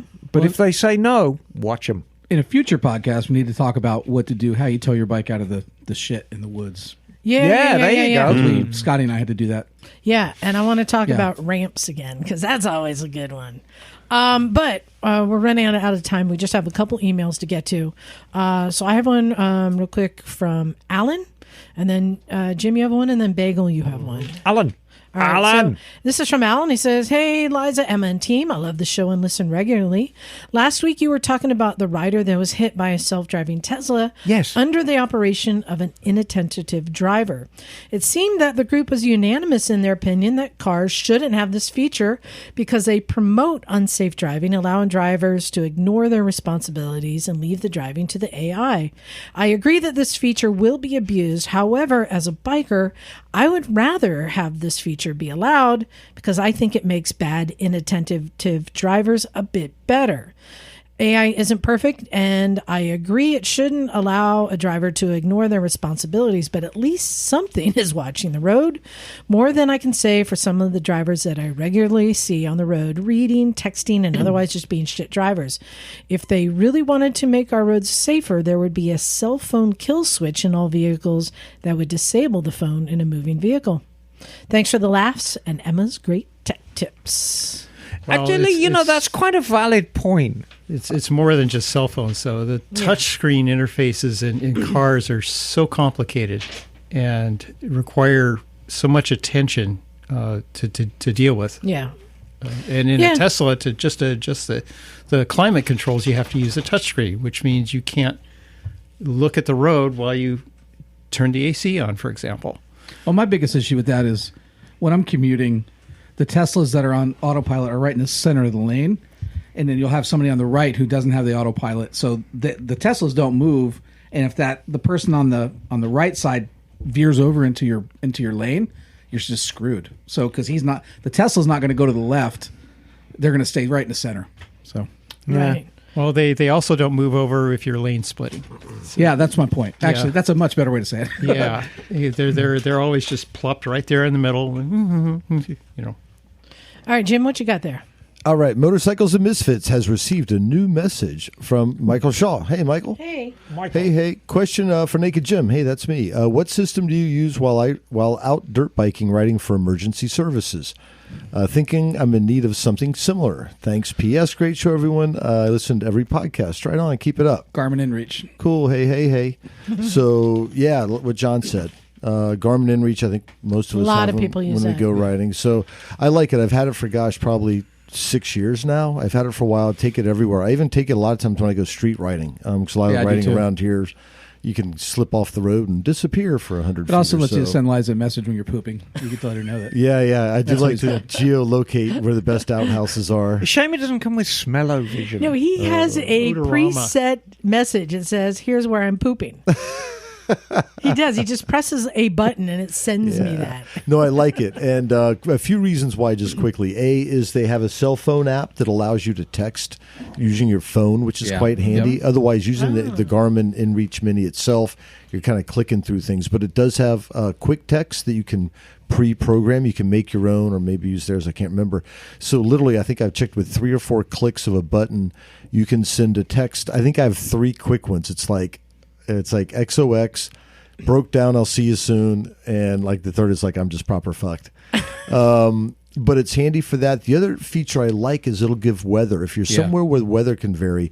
I've been up in the Sierras in the spring, I think it was. Oh man, it can change so quickly. Well, yeah, and I was up there for like 4 or 5 days, so I wasn't really paying that much attention to 5 days out. And next thing you know, you wake up and it's gray and cold and windy. You're like, ooh, we're at 9,000 feet. But instead of bailing on the trip, it took about 20 minutes to pick up a signal and give me the weather report, but it said it stayed relatively not freezing and wasn't going to snow, so we hung out for another whole day.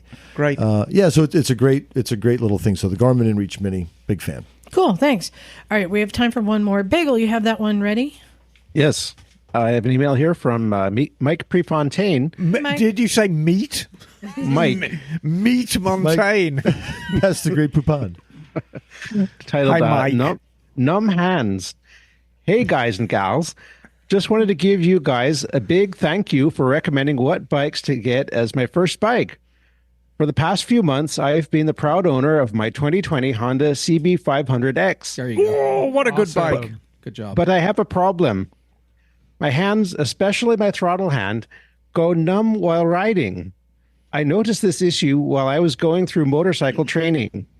My instructor said it could be because I'm nervous and I need to learn to relax my grip. Yep. But even now, after months of riding, it still happens. I end up trying to shake them out whenever I come to a stop. But it helps, but it ends up going numb again over time. Makes it difficult for long rides. I've purchased throttle assist control grips, and they seem to help at times. Kind of hit and miss. Any suggestions on how to fix this issue? Much appreciated, Mike, Vancouver, BC. So you should immediately check his bar angle and see if he can move that around to free up his. I am with you on that. Yeah. 100%. Yeah, John. there's another thing to consider is your seating position. Right. Should have your elbows somewhat up and out. And I disagree.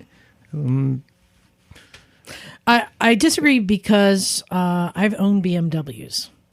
And BMWs, first BMW I ever had me in, I was used to riding with like elbows up, like you're all badass. The first BMW I had, the bars are at an angle that bring your elbows down and in by your rib cage. Okay, so- And that's classic BMW. And I because was like, this is you will awkward. ride this bike this way. It was And there's awkward. no reasoning with Right. them. But what I realized is it took all the stress off of my wrists and my shoulders by bringing my arms down and my arms at this angle. So what I have found from experience, haven't dealt with numb hands, but I know people who have, and it was usually fixed by changing the angle of the bars. Yep. You can some people, it's just the way it's hitting the nerves. Yep. Right. And get bars that come at a sharper angle back. Is it just his right hand though? Well, especially with the throttle, because that's the one you're holding the tightest. You don't think it's related to No, I thought that. But I never- master? Or it's stranger. Well, in that stranger. vein, I would say, you make lemonade out of lemons. You're running with it, and you masturbate and call it a stranger. stranger danger. Yes. It should be real simple for him to just loosen the triple tree bolts and just kind of, you can rotate the handlebar. You can. Yeah, you Oh, well, no, but that doesn't change the angles so much. I thought a masturbator was somebody who's really good at fishing. No, the other thing I would say is Rub getting on, wax off. Huh? either changing the bars or changing. You might be able to get the what do you call those extenders that bring Yes, bring Risers. The weight. Risers. the risers that bring it back towards you like an inch? Something that simple Do you might think make it- a difference. Well, hang on. Do you think it's a ergonomic problem, or do you think it's a tiny little buzzy vibration problem? I think it's an ergonomic problem. Yeah, Because it was yeah, it it's ergonomics. It was 'Cause I mean, buzzy in yeah, both hands, and you just, it's. I think if we scrutinize the way Mike rides, I think it's some way that he's holding, maybe not even gripping it on too tight. But of course, the variable, your clutch hand, you're always at the same angle of attack. But the throttle hand is variable. He might do well just grabbing the throttle, loosely rotating his wrist forward, grabbing it tight, and then riding like that. So you've just changed the angle of attack Yep. between your wrist and your fist, and seeing if that makes a difference. But yeah, almost every case that I've been aware of, it's the way. I mean, every person sits on a bike differently. It depends on your spinal height, right? You know, Right. See, I'm a terrible how far forward you sit. I'm a and then sloucher on a bike. how you hold your shoulders. I remember when I was riding cross country on one of the Indians, and it happened to have these mini apes on it that just brought it right to this level that there was a bad spot in my shoulder, and it just ached and ached. And then when I got a different bike that dropped it down 3 inches, world of difference. So it's the height and angle of the bars can make a world of difference, and you have to sit on a bunch of bikes and try it. Yeah, Bagel. Yeah, and another thing that to consider too is make sure that there isn't anything that's like restricting your wrists, like either your jacket or your gloves, because if that's restricting blood flow to your hands, that very easily will cause your hands to go numb over time while you're riding. And you just inspired me. Get some acupuncture bracelets. They're Acupressure? acupressure bracelets. Yeah, the little bracelets you can put I on. thought those are for seasickness. Yeah, I know, but they can help with circulation. There you go. So yeah, that's my best advice from my experience is you got to change the angle, and change try the the bars. try the stranger. That might help too. We're full of advice. Some of it great, some of it complete shite. But that doesn't matter. Well, that also brings us to the end of another episode. Oh, tra-la-la. We've made it. We've made it. So big thanks, everyone. I've been getting some responses from people getting their T-shirts, some people sending pictures. I think it's great. Neil's got his on. Yay. Nice.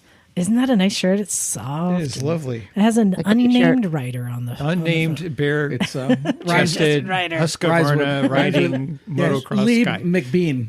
Exactly. Exactly. Harvey Mushman. But it's there not you too go. late. If you want to become a Patreon supporter at $5 or more a month, you will get a free T-shirt. So, And what a T-shirt.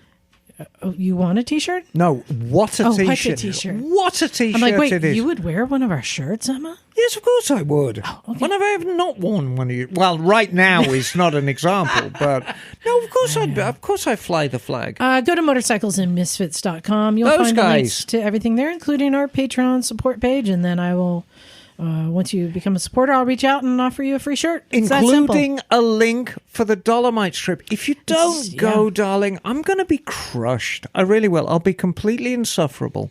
So sign up for it, please. Please don't make her worse than she is. Oh, I can get a lot worse than this.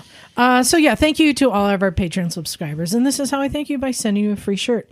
But especially thanks to all of our listeners for supporting us and sharing stories Yes, thank you. like the one with Jim. Yeah. I I'm love heading I love out- the connections that we have. So maybe I'll throw this out. I'm heading to Montana in June, doing a round trip. So, yeah, well, send Jim somewhere. Send Jim somewhere. It's a new game. If it's on the route between here and Montana, Nate, give me a talk heads up. about some history in Montana. And you were visiting my best friend Mike Beck, aren't you? Yes, Lucky the you and lucky legend. Mike. Lucky both of us. Yeah, that's going to be a Looking great forward to trip. So if you have a spot where somebody's died and you want to send Jim there, it. No. no, if you have something interesting, since he's going to be traveling, send it on over. And where do they send it to, Jim? Send it to you. Okay. motorcyclesandmisfits@gmail.com. And keep the emails coming. Yeah. So I think we're ready to get out of I here. know. I think we are. Let's have some carne asada. Ay, ay, ay. Happy Thank- Cinco de Mayo. Thank you, everybody. This is Liza. Stumpy John and Daisy. Emma, darling. Neil with the spiel. Make a Jim, son. Oh, it's me, Steph. There you go. And we are out of here. Cool. Cool.